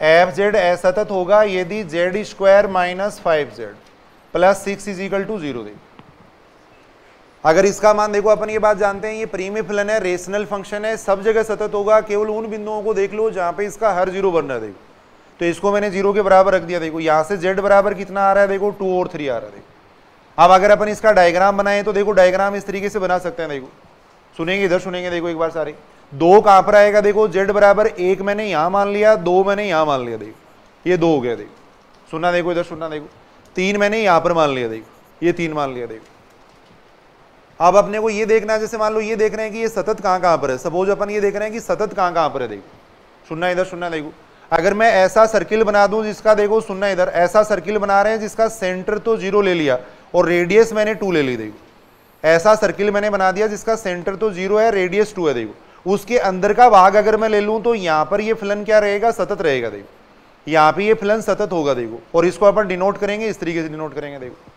ऐसा क्षेत्र मैंने लिया है जहां पे, थोड़ा ढंग से बना देते हैं। इसकी बात अपन एक तो बिंदु ले लिया मैंने, 2 तो यहां पे ले लिया मैंने, 3 यहां पे ले लिया। देखो एक तो अपन ऐसा सर्किल ले सकते हैं। देखो ऐसा सर्किल ले सकते हैं जिसका सेंटर तो 0 है, रेडियस 2 है। देखो ऐसा सर्किल मैंने ले लिया जिसका सेंटर तो 0 है, रेडियस 2 है। देखो ये मैंने ले लिया। देखो अब इसके अंदर के भाग की बात करें तो अंदर के भाग पर ये फलन क्या रहेगा? देखो सतत रहेगा। देखो क्योंकि जिस बिंदु पे ये सतत नहीं है वो दोनों बिंदु कहां पर आ रहे हैं? एक बिंदु तो इसकी परिधि पर आ रहा है और एक बिंदु इसके बाहर आ रहा है। देखो तो अंदर के भाग में अगर बात करें तो अंदर के भाग में ये फलन क्या रहेगा? सतत रहेगा। देखो अंदर के भाग को अपन इस तरीके से डिनोट करेंगे। देखो अगर परिधि को शामिल करना है तो बराबर का चिन्ह लग जाएगा। देखो यहाँ अंदर वाले भाग के लिए मॉड ऑफ जेड क्या हो जाएगा? लेस देन 2 हो जाएगा। देखो फिर अपन बात करें, देखो ऐसा सर्किल बना लूं मैं जिसका सेंटर 0 ले लिया मैंने, रेडियस 3 ले ली। देखो ऐसा सर्किल बना दिया जिसका सेंटर 0 ले ली, रेडियस 3 ले ली। देखो ये ले ली। देखो अब अगर यहाँ पे अपन देखो सतत कहां पर नहीं है? एक तो 2 पे नहीं है, एक 3 पे नहीं है। तो इस क्षेत्र में तो ये क्या रहेगा? सतत रहेगा या नहीं रहेगा? इस क्षेत्र के अंदर ये सतत रहेगा। और इस क्षेत्र को अपन किस तरीके से डिनोट करेंगे? देखो ऐसा सर्किल जिसका सेंटर 0 है, रेडियस 2 है, उसके तो ये बाहर का भाग हो गया। देखो और ऐसा सर्किल जिसका सेंटर 0, रेडियस 3 है, उसके अंदर का भाग हो गया। तो इसको अपन डिनोट करते हैं, इस तरीके से डिनोट करते हैं। देखो इस भाग को इस तरीके से डिनोट किया जाता है। देखो इस तरीके से डिनोट करेंगे। देखो 2 से तो बाहर का भाग ले लिया मैंने और 3 के अंदर का भाग ले लिया। देखो देखिए ये बात सही है क्या? ऐसा सर्किल अपन ले रहे हैं जिसका सेंटर 0 रेडियस 2 है, उसके तो बाहर का भाग ले लिया मैंने। देखो एक बार दोबारा सुन लेंगे, देखो इधर सुनेंगे एक बार। जैसे ये सर्किल अपन ले रहे हैं, देखो ये सर्किल ले रहे हैं, देखो ऐसा सर्किल है जिसका सेंटर 0 है, रेडियस आर है। देखो ऐसा सर्किल है जिसका सेंटर 0 है, रेडियस आर है, उसके अंदर के भाग को कैसे डिनोट करोगे? देखो इस बात को समझो, देखो एक बार इसके अंदर के भाग को कैसे दिखाएंगे? देखो अंदर के भाग को दिखाएंगे mod of Z less than R से। देखो अगर परिधि को अपन शामिल कर रहे हैं तब इसको अपन दिखाएंगे ऐसे, देखो ऐसे लिखा जाएगा। देखो अगर इसके बाहर का भाग बताना है तो बाहर के भाग को लिखेंगे mod of Z greater than R लिखेंगे। देखो mod of Z greater than R लिखेंगे। बाहर के भाग के लिए मोड ऑफ जेड क्या हो जाएगा? ग्रेटर देन आर हो जाएगा। देखो तो ये जो सर्किल है इसके मैं बाहर का भाग ले रहा हूं, देखो तो बाहर के भाग के लिए क्या हो जाएगा? Mod of Z greater then 2 हो जाएगा। देखो और अंदर वाले भाग के लिए मोड ऑफ जेड क्या हो जाएगा? लेस देन 3 हो जाएगा। देखो तो इसकी बात करें तो ये एनुलस कहते हैं, इसको वलिका कहते हैं। वैसे अगर ये क्षेत्र देखें तो ये क्षेत्र आएगा। देखो अगर इससे बाहर का क्षेत्र ले तो बाहर वाला क्षेत्र कौन सा हो गया? ये जो क्षेत्र है वो कौन सा हो गया? ऐसा सर्किल हो गया जिसका सेंटर तो 0 है, रेडियस 3 है, उसके बाहर का भाग, इसको डिनोट करेंगे अपन, इससे डिनोट करेंगे। देखो तो अगर अपन बात करें तो देखो इस क्षेत्र में फलन क्या रहेगा? सतत रहेगा। इस क्षेत्र में भी फलन सतत रहेगा। देखो यहां भी सतत रहेगा। देखो जिन बिंदुओं पे सतत नहीं है वो दोनों बिंदु यहां और यहां है। देखो इन दोनों सर्किल की परिधि पर है, और परिधि की अगर अपन बात करें तो परिधि अपन कहीं भी शामिल नहीं कर रहे हैं। देखो इसके अंदर ये सतत हो जाएगा, यहां भी सतत हो जाएगा, यहां भी सतत हो जाएगा। तो यहां अगर अपन देखें तो तीनों ही ऑप्शन मैंने वो ही लिखे हैं जिनमें फलन क्या है? सतत है। देखो mod of Z less than 2 में भी ये फलन सतत है। अब mode of Z greater then 2 less than 3 में भी ये फलन सतत है। देखो और mod of Z greater then 3 के अंदर भी ये फलन सतत है। देखो अपने को ये पूछा गया था ऐसा कौन सा भाग है जिसमें ये फलन असतत है, तो इनमें से कोई भी नहीं। देखो फोर्थ ऑप्शन यहाँ सही रहेगा। देखो फोर्थ ऑप्शन यहाँ पे सही होगा। देखो ये समझ रहे हो या नहीं? देखो देखिए इस सर्किल के अंदर का भाग ले लिया अपन ने, ये भाग ले लिया और ये भाग ले लिया। देखो जिन बिंदुओं पे सतत नहीं है वो दोनों बिंदु यहाँ है। देखो यहाँ है वो दोनों बिंदु। देखो तो इस टाइप के कोई छोटे छोटे क्वेश्चन पूछे जा सकते हैं। देखो उसके बाद में अपन बात कर रहे हैं, देखो अवकलनीयता की बात कर रहे हैं। देखो उसी से अपन बात करेंगे, फिर विश्लेषिक फलन की बात करेंगे। देखो अवकलनीयता की परिभाषा एक लिख लेना। देखो अवकलनीयता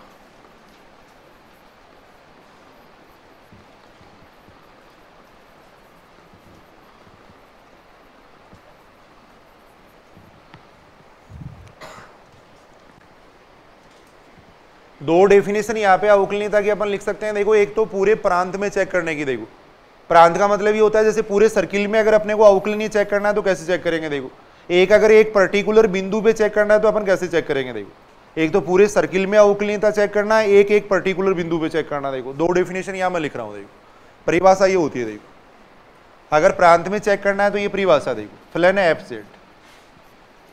एफ जेड प्रांत डी में, फलन एफ जेड प्रांत डी में अवकलनीय कहलाता है। अवकलनीय कहलाता है यदि प्रांत डी के प्रत्येक बिंदु पर, प्रांत डी के प्रत्येक बिंदु पर, प्रांत डी के प्रत्येक बिंदु पर परिभाषित व अवकलनीय है। प्रत्येक बिंदु पर परिभाषित व अवकलनीय है। परिभाषित होना चाहिए यानी इनफाइनाइट वगैरह नहीं बनना चाहिए, और अवकलनीय होना चाहिए प्रत्येक बिंदु पर। सॉरी यदि प्रांत डी के प्रत्येक बिंदु पर, गलत लिखा,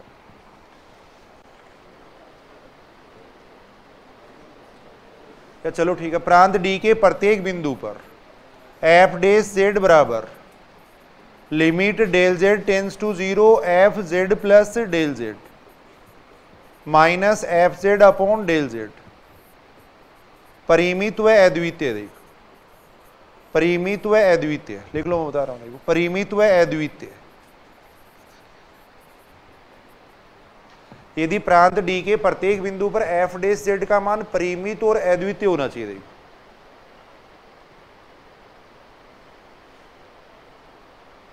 अब यहां भी मैंने देखो अद्वितीय मैंने वर्ड इसलिए लिखा है कि डेल जेड को 0 की ओर अगर सर अपन अलग अलग पथ की अनुदिश करके देखेंगे, देखो सभी पथों के अनुदिश इसका मान क्या आना चाहिए? यूनिक आना चाहिए। देखो तब अपन कहेंगे कि फलन एफ जेड इस क्षेत्र में अवकलनीय है। देखो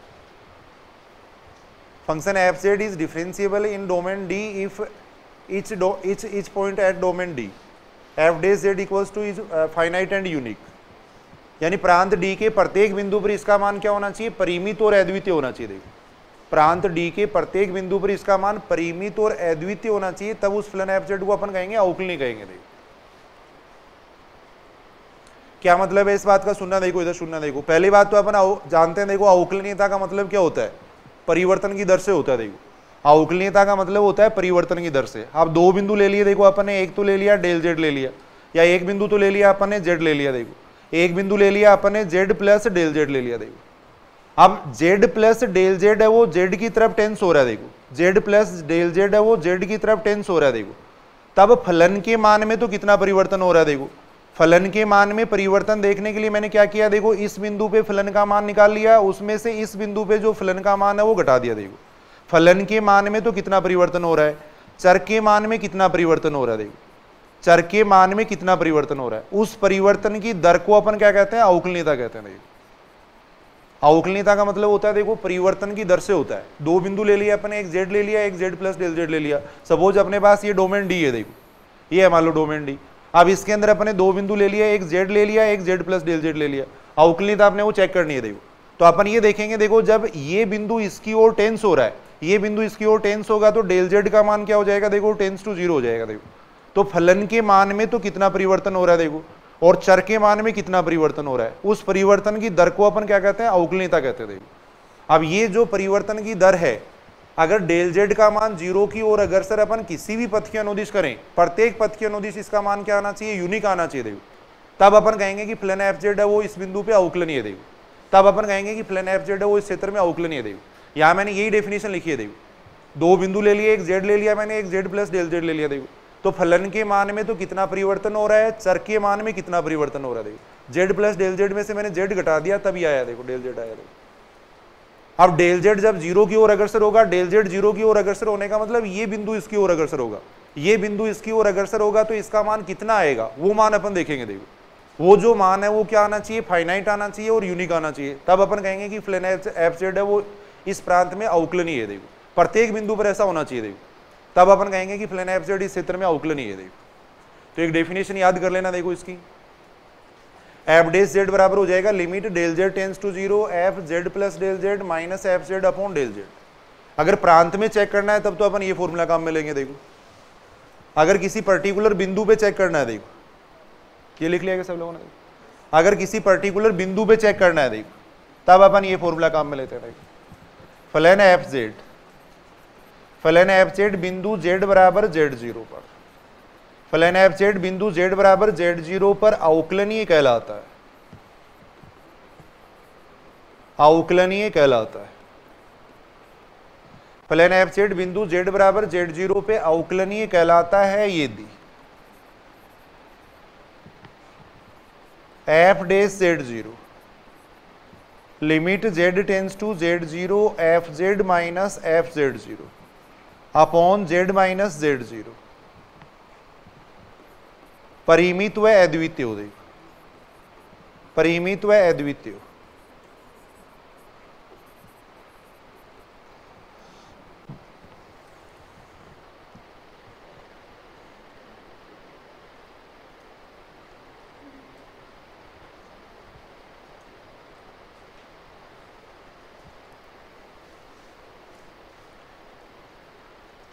इस बात का भी सेम वही मतलब हो गया। देखो दोबारा सुन लेंगे इधर एक बार।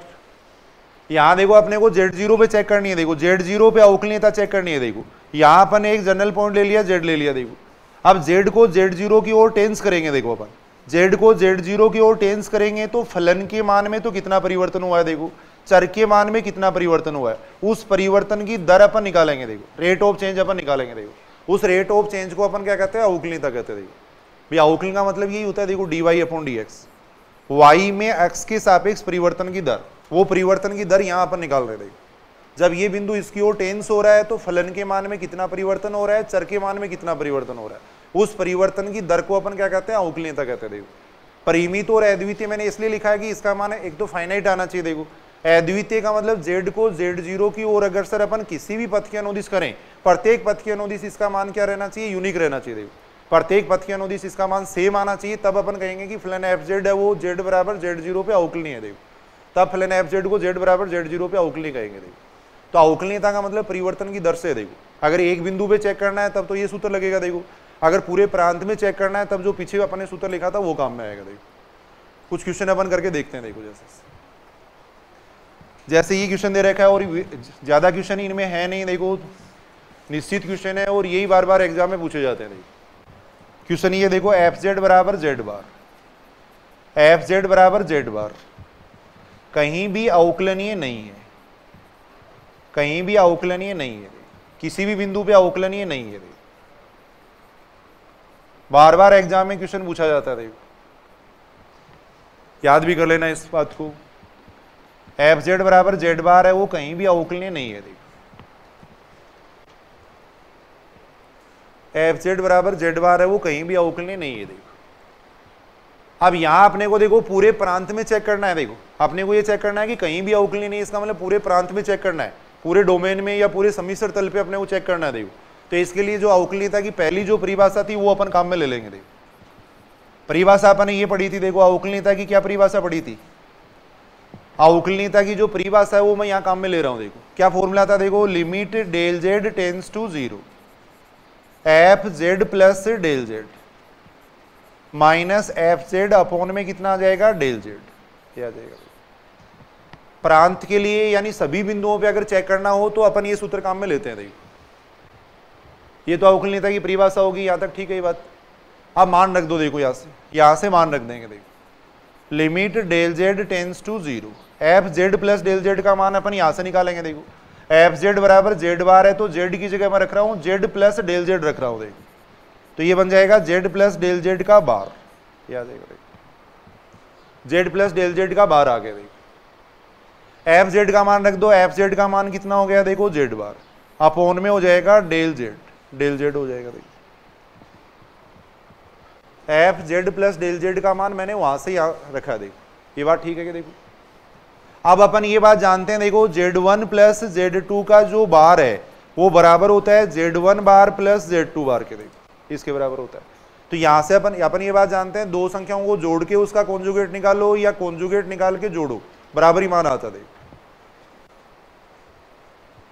इसको अपन ऐसे लिख सकते हैं। देखो ये आ जाएगा limit del Z tends to zero z bar plus del Z bar minus आ जाएगा जेड बार, नीचे आ गया डेल जेड। इस स्टेप से ये स्टेप कैंसिल हो जाएगी। देखो इस स्टेप से ये स्टेप कैंसिल हो गई। देखो यहां से अपने पास आ गया। देखो limit del Z tends to zero को मैं लिख रहा हूं, देखो del X tends to zero del Y tends to zero. देखो ये लिख रहा हूं। देखो del Z tends to zero का मतलब क्या होता है, डेल जेड है वो बराबर हो जाएगा किसके, देखो del x plus iota del Y के। देखो तो डेल जेड जीरो होने का मतलब डेल एक्स भी जीरो डेल वाई भी जीरो। देखो तो यहां मैंने लिख दिया limit del X tends to zero del Y tends to zero. देखो डेल जेड बार को अपन लिख सकते हैं, देखो del x minus iota del Y, नीचे आ जाएगा कितना, देखो del x plus iota del Y आ जाएगा। इसको अपन ने कह दिया समीकरण नंबर 1, इसको समीकरण नंबर 1 कहा। देखो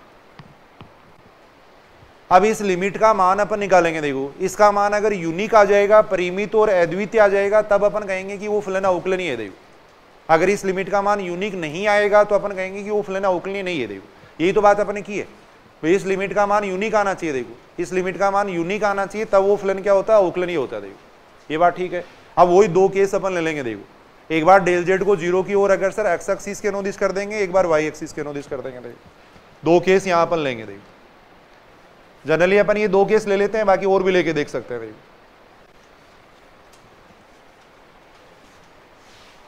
केस फर्स्ट में ये ले रहा हूं। देखो जब del Z tends to zero अक्स एक्सिस के अनुदिश हो, देखो अक्स एक्स के अनुदिश हो, अक्स एक्स के अनुदिश हो, देखो तब डेल वाई बराबर कितना हो जाएगा, देखो जीरो, डेल वाई बराबर जीरो हो जाएगा। देखो डेल जेड को जीरो की ओर अगर सर एक्स एक्सिस के अनुदिश करेंगे तो एक्स एक्सिस पर वाई का मान जीरो होता है, ऐसे समझ लो इस बात को। एक्स एक्सिस पर वाई का मान जीरो होता है, वाई का जीरो होने का मतलब डेल वाई भी जीरो। तब इसका मान कितना आ जाएगा, देखो समीकरण नंबर 1 से ही, समीकरण नंबर 1 से मान अपन देख रहे हैं। देखो देखो इसके अंदर जहां भी डेल वाई दिख रहा है वहां पे जीरो कर दो। देखो जहां भी डेल वाई दिख रहा है वहां पे अपन जीरो कर देंगे। देखो तो कितना आ जाएगा, देखो इधर तो बन जाएगा लिमिट डेल एक्स से टेंस टू जीरो, जहां भी डेल वाई है वहां मैंने जीरो कर दिया। देखो ऊपर बन गया कितना, देखो डेल एक्स, नीचे भी डेल एक्स आ जाएगा। देखो ये आएगा। अब पहले अपन इसका मान निकालेंगे। देखो पहले इसका मान निकालेंगे फिर इसमें लिमिट रखेंगे। देखो पहले हमें लिमिट निकालते टाइम अपन ये बात जानते हैं, पहले फंक्शन को सोल्व करते हैं फिर उसमें लिमिट रखते हैं। देखो तो यहाँ पे देखो अपन पहले इसको सोल्व करेंगे, इसका मान कितना आ जाएगा 1, और इसका मतलब कितना हो गया 1 हो गया। देखो तो इस लिमिट का मान कितना आ जाएगा 1 आएगा। देखो जब डेल जेड को जीरो की और अगर सर अपन एक्स एक्सिस के अनुदिश करेंगे तो इसका मान आएगा 1 आएगा। देखो केस सेकंड अपन ले रहे हैं। देखो केस सेकंड, जब del Z tends to zero Y axis के अनुदिश हो। देखो वाई एक्स के अनुदिश हो। देखो del Z tends to zero Y X के अनुदिश हो। देखो del Z tends to zero Y axis के अनुदिश हो। वाई एक्सिस पर क्या होगा, डेल एक्स बराबर जीरो हो जाएगा। देखो डेल एक्स बराबर जीरो होगा, तब समीकरण नंबर 1 से कितना आ जाएगा, समीकरण नंबर 1 से कितना आ जाएगा। देखो इसमें अपन रख देंगे, इसमें डेल एक्स की जगह जीरो रख देंगे। देखो तो यहां आ जाएगा limit del Y tends to zero, ये आ जाएगा। देखो डेल एक्स की जगह जीरो कर दिया मैंने। देखो यहाँ पर तो यहां आ जाएगा minus iota del Y upon iota del Y. पहले इस फंक्शन को सोल्व करेंगे फिर इसमें लिमिट रखेंगे। देखो तो आ जाएगा limit del Y tends to zero -1, इसका मान आएगा -1, ये आएगा। अब समीकरण नंबर 2 और 3 से अपन देख रहे हैं, देखो इसका मान यूनिक नहीं आ रहा। देखो समीकरण नंबर 2 और 3 से अपन देख रहे हैं इसका मान यूनिक नहीं आ रहा। देखो समीकरण नंबर 2 व 3 से, देखो 2 व 3 से, देखो समीकरण नंबर 2 व 3 से देखो एफ डे जेड का मान अद्वितीय नहीं है। देखो यूनिक नहीं है, एफ डे जेड का मान अद्वितीय नहीं है, और एफ डे जेड का मान अद्वितीय नहीं है तो इस बात का मतलब ही हो गया। देखो अतः एफ जेड बराबर जेड बार कहीं भी अवकलनीय नहीं है। अच्छी तरह याद कर लेंगे इस बात को। देखो एफ जेड बराबर जेड बार है, वो कहीं भी अवकलनीय नहीं है। देखो एफ जेड बराबर जेड बार है, वो किसी भी बिंदु पे अवकलनीय नहीं होगा। देखो ये अपन कह सकते हैं। देखो क्योंकि लिमिट का मान यूनिक नहीं आ रहा। देखो लिमिट का जो मान है वो पथ पे डिपेंड कर रहा है। देखो पथ से स्वतंत्र होनी चाहिए लिमिट, पथ पे डिपेंड नहीं करना चाहिए, तब वो क्या होता है, अवकलनीय होता है। देखो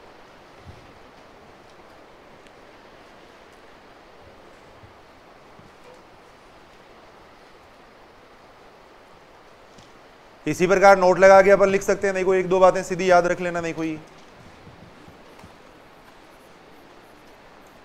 जैसे एफ जेड बराबर अपन लेते हैं, देखो जेड प्लस जेड बार, जेड जेड बार या जेड स्क्वायर जेड बार, ये भी कहीं भी अवकलनीय नहीं होते। देखो कहीं भी अवकलनीय नहीं होते। देखो कहीं भी अवकलनीय नहीं है। देखो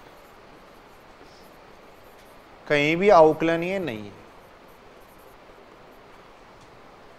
जेड स्क्वायर जेड बार है, जेड जेड बार है, ये कहीं भी अवकलनीय नहीं आएंगे। देखो अगर इनको अवकलनीय चेक करें तो कहीं भी अवकलनीय नहीं होंगे। देखो छोटा क्वेश्चन पूछा जा सकता है, मान लो ऐसे पूछ लिया कि d upon d z, z square z bar का मान है, इसका मान पूछा गया। देखो ऑप्शन में कुछ भी दे दिया समझने के लिए, ऐसे मैं लिख रहा हूं, जैसे मान लो 1 लिख दिया मैंने, -1 लिख दिया, थर्ड मैंने लिख दिया विद्यमान नहीं है। देखो विद्यमान नहीं है। देखो कौन सा ऑप्शन सही रहेगा इसमें, विद्यमान नहीं है, क्योंकि ये फलन अवकलनीय नहीं है। देखो जेड स्क्वायर जेड बार अवकलनीय नहीं है तो इसका अवकलज भी नहीं आएगा, फिर देखो इसका डेरिवेटिव्स नहीं आएगा। देखो तो थर्ड ऑप्शन यहाँ सही है। देखो इस फलन का अवकलन नहीं होगा क्योंकि ये फलन अवकलनीय नहीं है। देखो तो ये बात अपन देख सकते हैं, ऐसे कोई छोटे क्वेश्चन पूछ सकते हैं। देखो एफ जेड बराबर जेड बार है, वो कहीं भी अवकलनीय नहीं है। देखो ये अपन कह सकते हैं। देखो एक स्टैंडर्ड क्वेश्चन और है, देखो जो बार बार एग्जाम में पूछा गया है। देखो ये याद कर लेना, सीधा भी याद कर लेना इसको, इतने ही क्वेश्चन है, इसमें ज्यादा नहीं है। देखो एफ जेड बराबर मॉड ऑफ जेड स्क्वायर केवल मूल बिंदु पर अवकलनीय है। देखो एफ जेड बराबर मॉड ऑफ जेड स्क्वायर केवल मूल बिंदु पर अवकलनीय है। देखो केवल मूल बिंदु पर अवकलनीय है। देखो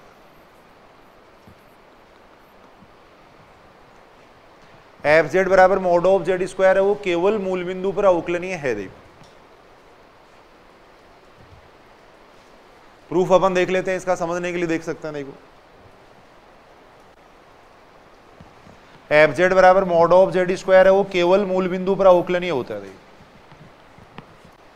अब यहां देखो अपने को पूरे सम्मिश्र तल पे चेक करना है, वैसे इसको पूरे सम्मिश्र तल पे चेक करना है। पूरे सम्मिश्र तल पे चेक करेंगे उसमें से केवल ये मूल बिंदु पर अवकलनीय मिलेगा अपने को। देखो पूरे कॉम्प्लेक्स प्लेन में चेक करेंगे वहां से केवल ये मूल बिंदु पर अवकलनीय मिलेगा। देखो तो जो अवकलनीयता की परिभाषा है वही परिभाषा अपन लगा देंगे। देखो पूरे सम्मिश्र तल के लिए जो परिभाषा होती है, प्रांत के लिए जो परिभाषा होती है वो परिभाषा यहाँ पर लगाएंगे। देखो अवकलनीयता की परिभाषा से। देखो अभी अपन पढ़ रहे थे अवकलनीयता की परिभाषा ये होती है। देखो एफ डेश जेड बराबर होता है limit del Z tends to 0 F Z plus del Z minus F Z upon में होता है डेल जेड होता है।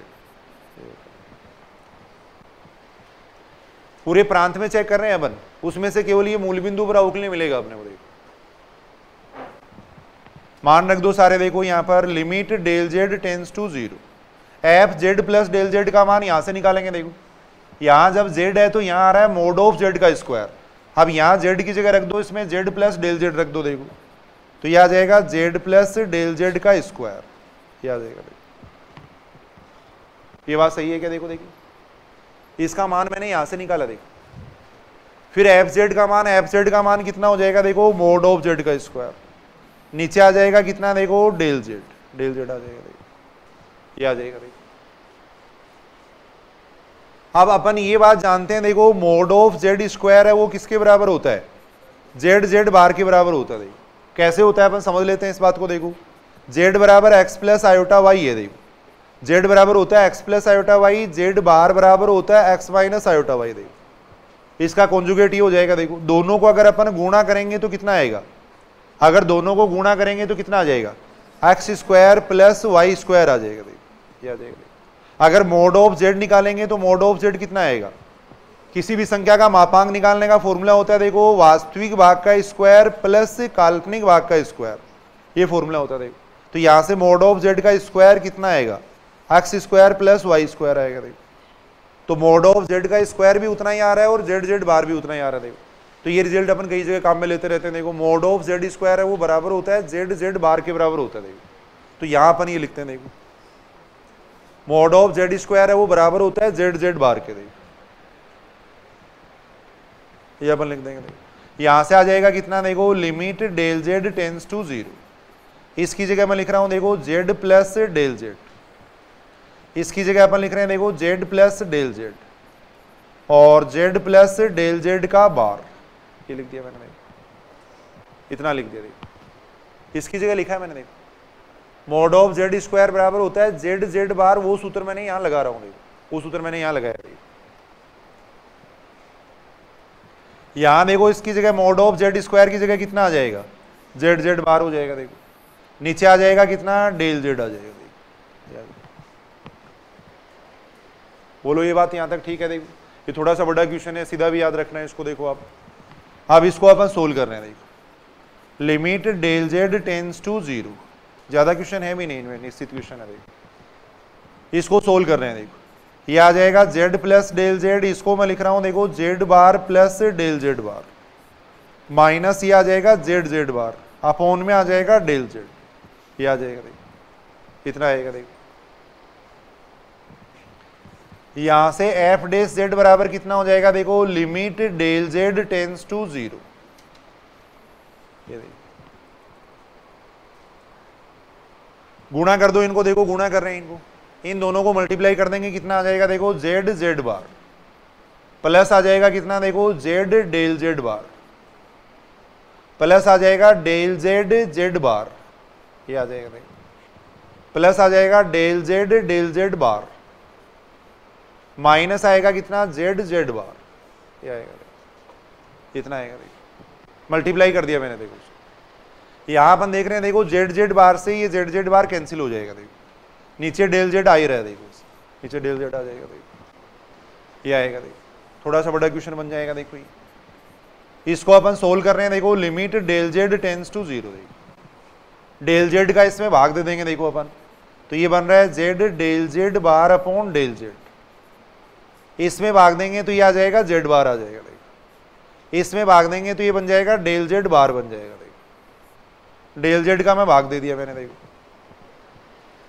डेल जेड का यहाँ भाग दिया, देखो इसके नीचे मैंने लिख दिया डेल जेड का इसमें भाग दे दिया, ये बच गया, फिर डेल जेड का यहाँ भाग दे दिया, देखो ये अपन देख रहे हैं, देखो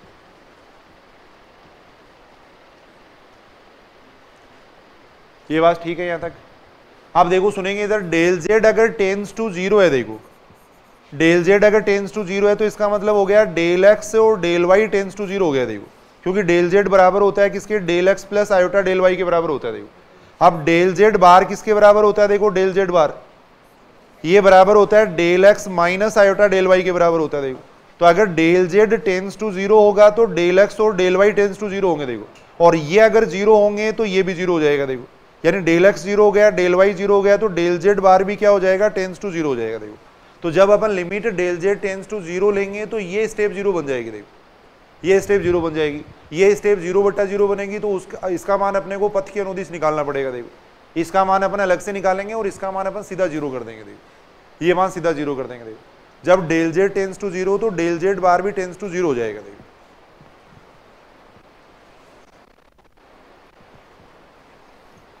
ये बात मैं साइड में लिख देता हूं, देखो del Z tends to zero तब del x plus iota del Y tends to zero, देखो और ये टेंस टू जीरो तो del x minus iota del Y भी टेंस टू जीरो, देखो यहां से del Z bar tends to zero हो जाएगा, देखो तो ये स्टेप जीरो बन जाएगी, देखो अब यहां बचेगा इतना बचेगा, देखो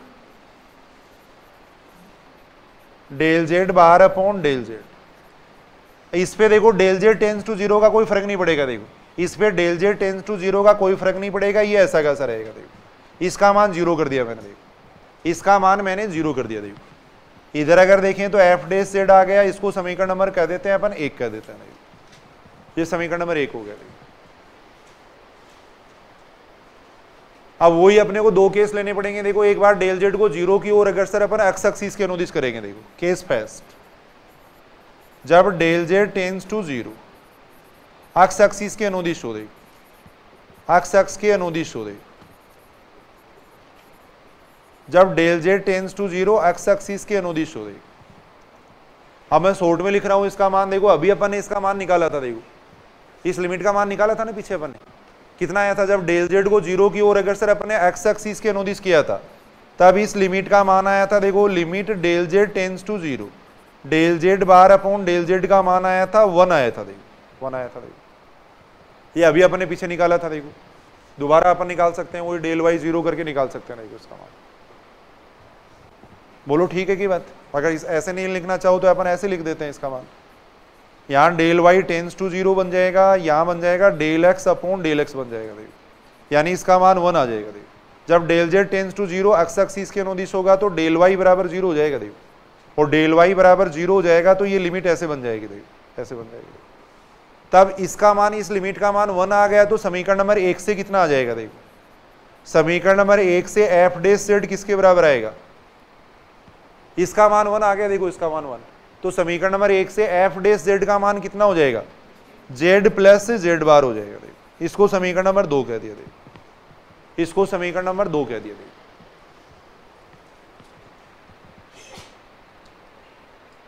इसको समीकरण नंबर 2 कह दिया, देखो ऐसे केस सेकंड अपन ले लेते हैं, देखो केस सेकंड ले रहे हैं,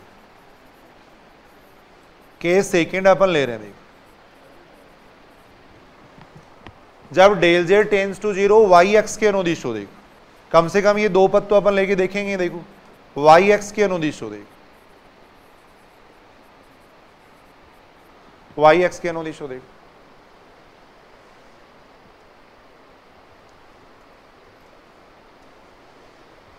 वाई एक्स के अनुदिश हो तो क्या हो जाएगा, डेल एक्स बराबर जीरो हो जाएगा और डेल एक्स बराबर जीरो होगा तो इस लिमिट का मान कितना आ जाएगा, limit del Z tends to zero del Z bar upon del Z, इस लिमिट का मान आ जाएगा, देखो इसकी जगह अपन कर देंगे del Y tends to zero, यहां आ जाएगा ऊपर माइनस आयोटा डेल वाई आ जाएगा और नीचे आयोटा डेल वाई आ जाएगा, जो अभी पीछे अपन ने निकाला था वहां देखा था अपन ने, इसका मान -1 आ जाएगा। अब ये मान अपन समीकरण नंबर 1 में रखेंगे तो कितना आएगा, देखो समीकरण नंबर 1 में रखेंगे तो ये मान ये मान समीकरण नंबर 1 में रख देंगे। समीकरण नंबर 1 में रखेंगे तो इसका मान बन जाएगा -z प्लस z बार, इसको समीकरण नंबर 3 कर देंगे। देखो इसका मान मैंने -1 यहाँ रख दिया, देखो ये रख दिया, देखो इसका मान मैंने यहाँ पे रख दिया। देखो ये बात ठीक है यहाँ तक। देखो अब यहाँ से अपन देख रहे हैं, देखो समीकरण नंबर 2 और 3 से दोनों मान सेम आ रहे हैं क्या? देखो देखिए नहीं आ रहे हैं, दोनों मान सेम नहीं आ रहे हैं। देखो तो ये बात लिख देंगे पहले तो अपन। देखो ये बात लिख देंगे कि समीकरण नंबर 2 व 3 से, देखो समीकरण 2 व 3 से, समीकरण नंबर 2 व 3 से एफ डैश जेड का मान अद्वितीय नहीं है। देखो एफ डैश जेड है वो यूनिक नहीं है, अद्वितीय नहीं है। देखो एफ डैश जेड यूनिक नहीं आ रहा। देखो तो इसका मतलब अवकलनीय नहीं है। देखो अतः एफ जेड अवकलनीय नहीं है, एफ जेड वो अवकलनीय नहीं है। अवकलनीय कब होता है? यदि इस लिमिट का मान यूनिक आता। देखो अतः एफ जेड वो अवकलनीय नहीं है। परंतु अगर अपन z बराबर 0 ले ले, देखो अगर मैं z बराबर 0 ले लेता हूं, देखो तो z बराबर 0 अगर ले लेंगे तो समीकरण नंबर 2 से कितना आएगा?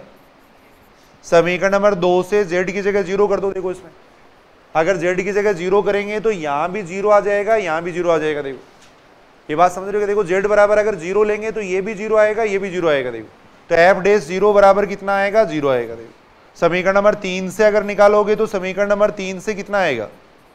समीकरण नंबर 3 में अगर z की जगह 0 करेंगे तो इसका मान भी कितना आएगा? 0 आएगा। देखो कहने का मतलब यूनिक आएगा। देखो अद्वितीय मान आएगा। देखो z बराबर 0 पे अगर अपन देखें तो दोनों मान समान आ रहे हैं। देखो ये अपन देख रहे हैं।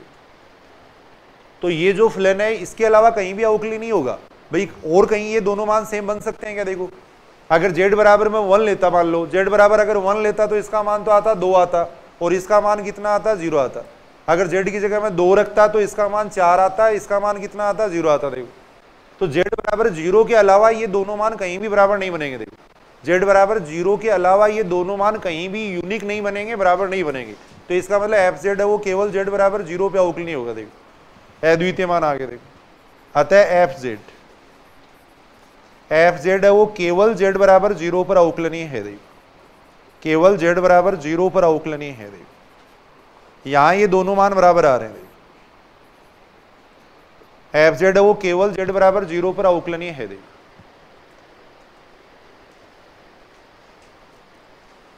तो अच्छी तरह इस बात को याद कर लेना, कोई बहुत ज्यादा एग्जाम्पल है नहीं। देखो यहाँ पर कॉम्प्लेक्स के एनालिसिस के अंदर, नेट के अंदर भी अगर अपन देखें तो अपने जेपीएच की बुक से क्वेश्चन आते हैं, यानी निश्चित क्वेश्चन है। नेट के अंदर भी अगर आप देखोगे तो निश्चित ये जो क्वेश्चन है वो ही रिपीट होते रहते हैं बार बार। बहुत ज्यादा यहाँ वेरायटी नहीं है क्वेश्चनों की। देखो तो ये निश्चित क्वेश्चन है जो कि एग्जाम में पूछे जाएंगे और बार बार पूछे गए। फर्स्ट ग्रेड के अगर पेपर देखोगे तो यही क्वेश्चन बार बार पूछ रखे हैं, यही क्वेश्चन बार बार पूछ रखे हैं। तो एक नोट लगा के दोबारा लिख देते हैं इस बात को अच्छी तरह। देखो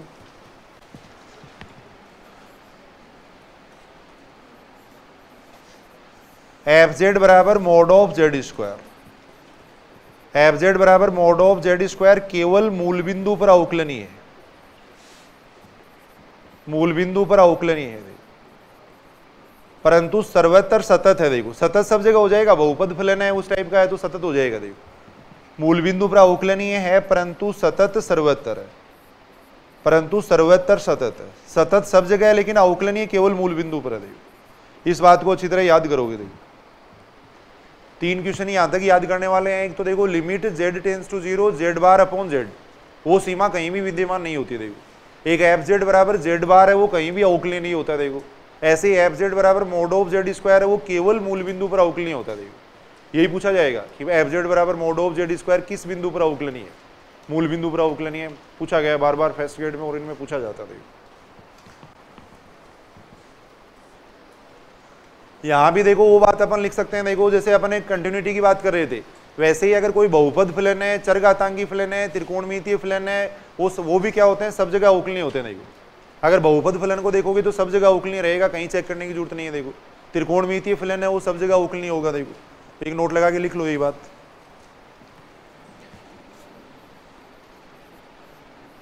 यही सामान्य बातें हैं। देखो इसके अंदर अभी विश्लेषिक फलन पढ़ेंगे तब आगे क्वेश्चन आएंगे। देखो इसके अंदर निम्न फलन है वो सर्वत्र अवकलनीय है। देखो निम्न फलन अपने प्रांत में सदैव अवकलनीय होते हैं। प्रांत में सदैव अवकलनीय है।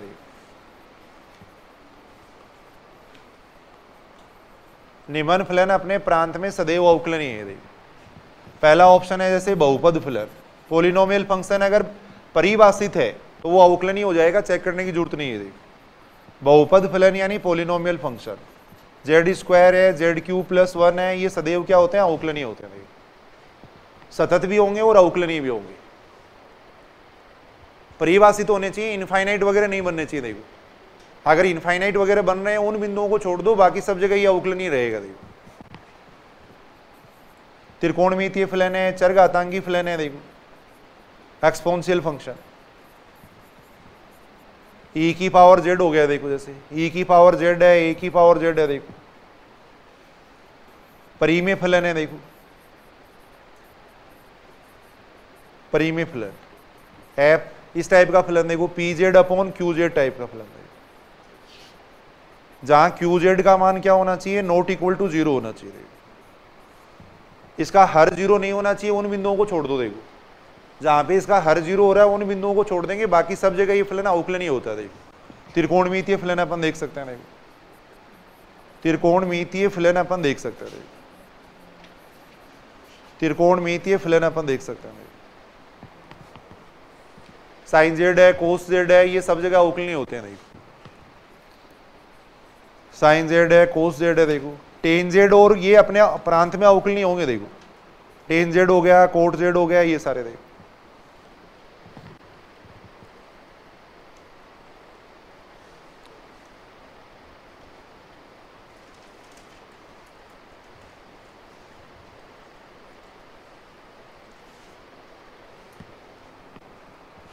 एक क्वेश्चन देखो, इससे संबंधित अपनी किताब में भी दे रखा है, वो लिख रहा हूं मैं। देखो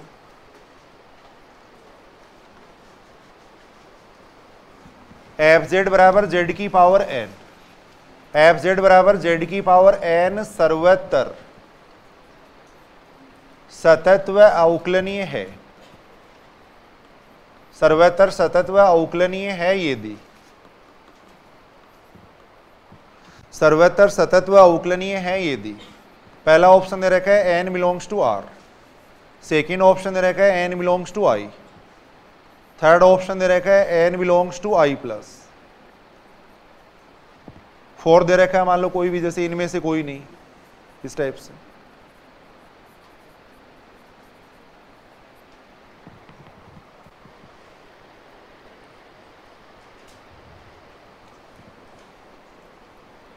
एन का मान अपन क्या लें कि ये फलन सर्वत्र सतत और अवकलनीय बन जाए। देखो एन का मान क्या लें कि ये फलन सर्वत्र सतत और अवकलनीय बन जाए।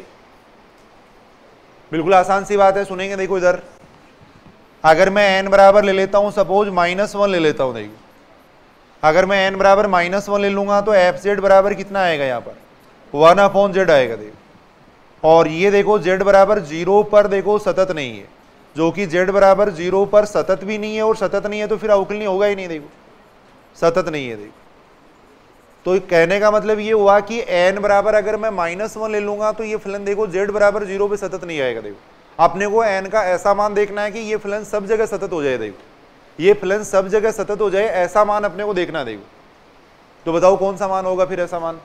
अगर n बराबर अपन -1 ले रहे हैं तो देखो z बराबर 0 पे सतत नहीं आ रहा। देखो n बराबर अगर -1 ले लेंगे तो z बराबर 0 पे सतत नहीं आ रहा। देखो अगर n का मान मैं ये ले लेता हूं, देखो n का मान अगर अपन 1 ले लें, 2 ले लें, 3 ले लें, ये ले लें, देखो तब ये जो एफ जेड बनेगा वो क्या बनेगा?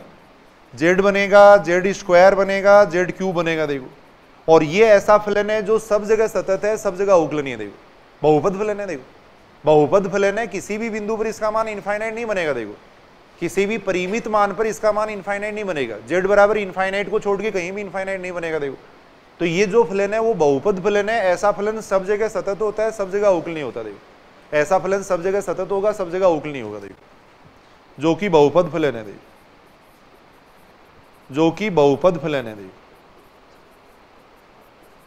अतः सर्वत्र सतत व अवकलनीय है। देखो सर्वत्र सतत व अवकलनीय है। देखो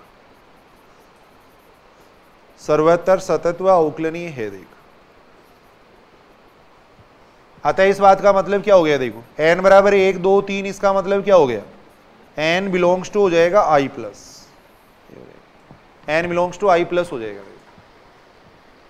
n बराबर 1 2 3 का मतलब यही तो हो गया। i प्लस का मतलब पॉजिटिव इंटीजर। इंटीजर की अगर अपन बात करें तो देखो ये बात अपन जानते हैं, ये -3 -2 ये सारे इंटीजर होते हैं, देखो ये सारे इंटीजर होते हैं, देखो ये पॉजिटिव इंटीजर होते हैं, ये नेगेटिव इंटीजर होते हैं। तो पॉजिटिव इंटीजर अगर अपन लेंगे, n का मान अगर बिलोंग्स टू i प्लस लेंगे तब ये फलन क्या रहेगा, अवकलनीय रहेगा। देखो ऐसा एक एग्जाम्पल अपनी बुक में दिया हुआ, देखो तो n अगर बिलोंग्स टू i प्लस होगा तब ये सर्वत्र अवकलनीय रहेगा, देखो तब ये फलन सर्वत्र अवकलनीय रहेगा। देखो ये अपन देख सकते हैं, ये बात अपन जानते ही हैं। देखो यदि कोई फलन अगर सतत है तो उसका अवकलनीय होना जरूरी नहीं है, लेकिन अगर अवकलनीय है तो वो हमेशा क्या होता है, सतत होता है। तो नोट लगा के लिख लेना एक बात, भी सतत है तो अवकलनीय होना जरूरी नहीं है, लेकिन अवकलनीय है तो वो हमेशा सतत होता है। देखो ऐसी यहां भी एक थ्योरम है, देखो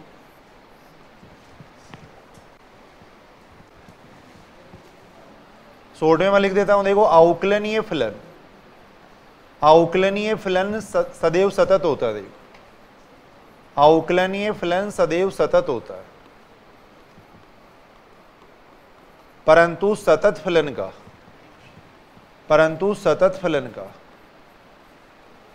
सतत फलन का अवकलनीय होना आवश्यक नहीं है। देखो सतत फलन का अवकलनीय होना आवश्यक नहीं है, होना आवश्यक नहीं है।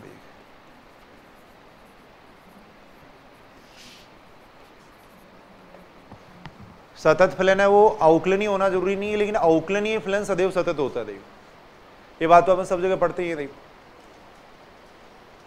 सातत्यता एक आवश्यक प्रतिबंध है, अवकलनीय होने का पर्याप्त प्रतिबंध नहीं है। देखो और एग्जाम्पल अभी अपन ने देखा ही है, देखो एफ जेड बराबर मॉड ऑफ जेड स्क्वायर, देखो एफ जेड बराबर मॉड ऑफ जेड स्क्वायर है, वो जेड बराबर 0 पर अवकलनीय नहीं है। देखो एफ जेड बराबर मॉड ऑफ जेड स्क्वायर सर्वत्र सतत है, सर्वत्र सतत है, सतत सब जगह है, लेकिन अवकलनीय केवल मूल बिंदु पर है। देखो परंतु अवकलनीय केवल मूल बिंदु पर है।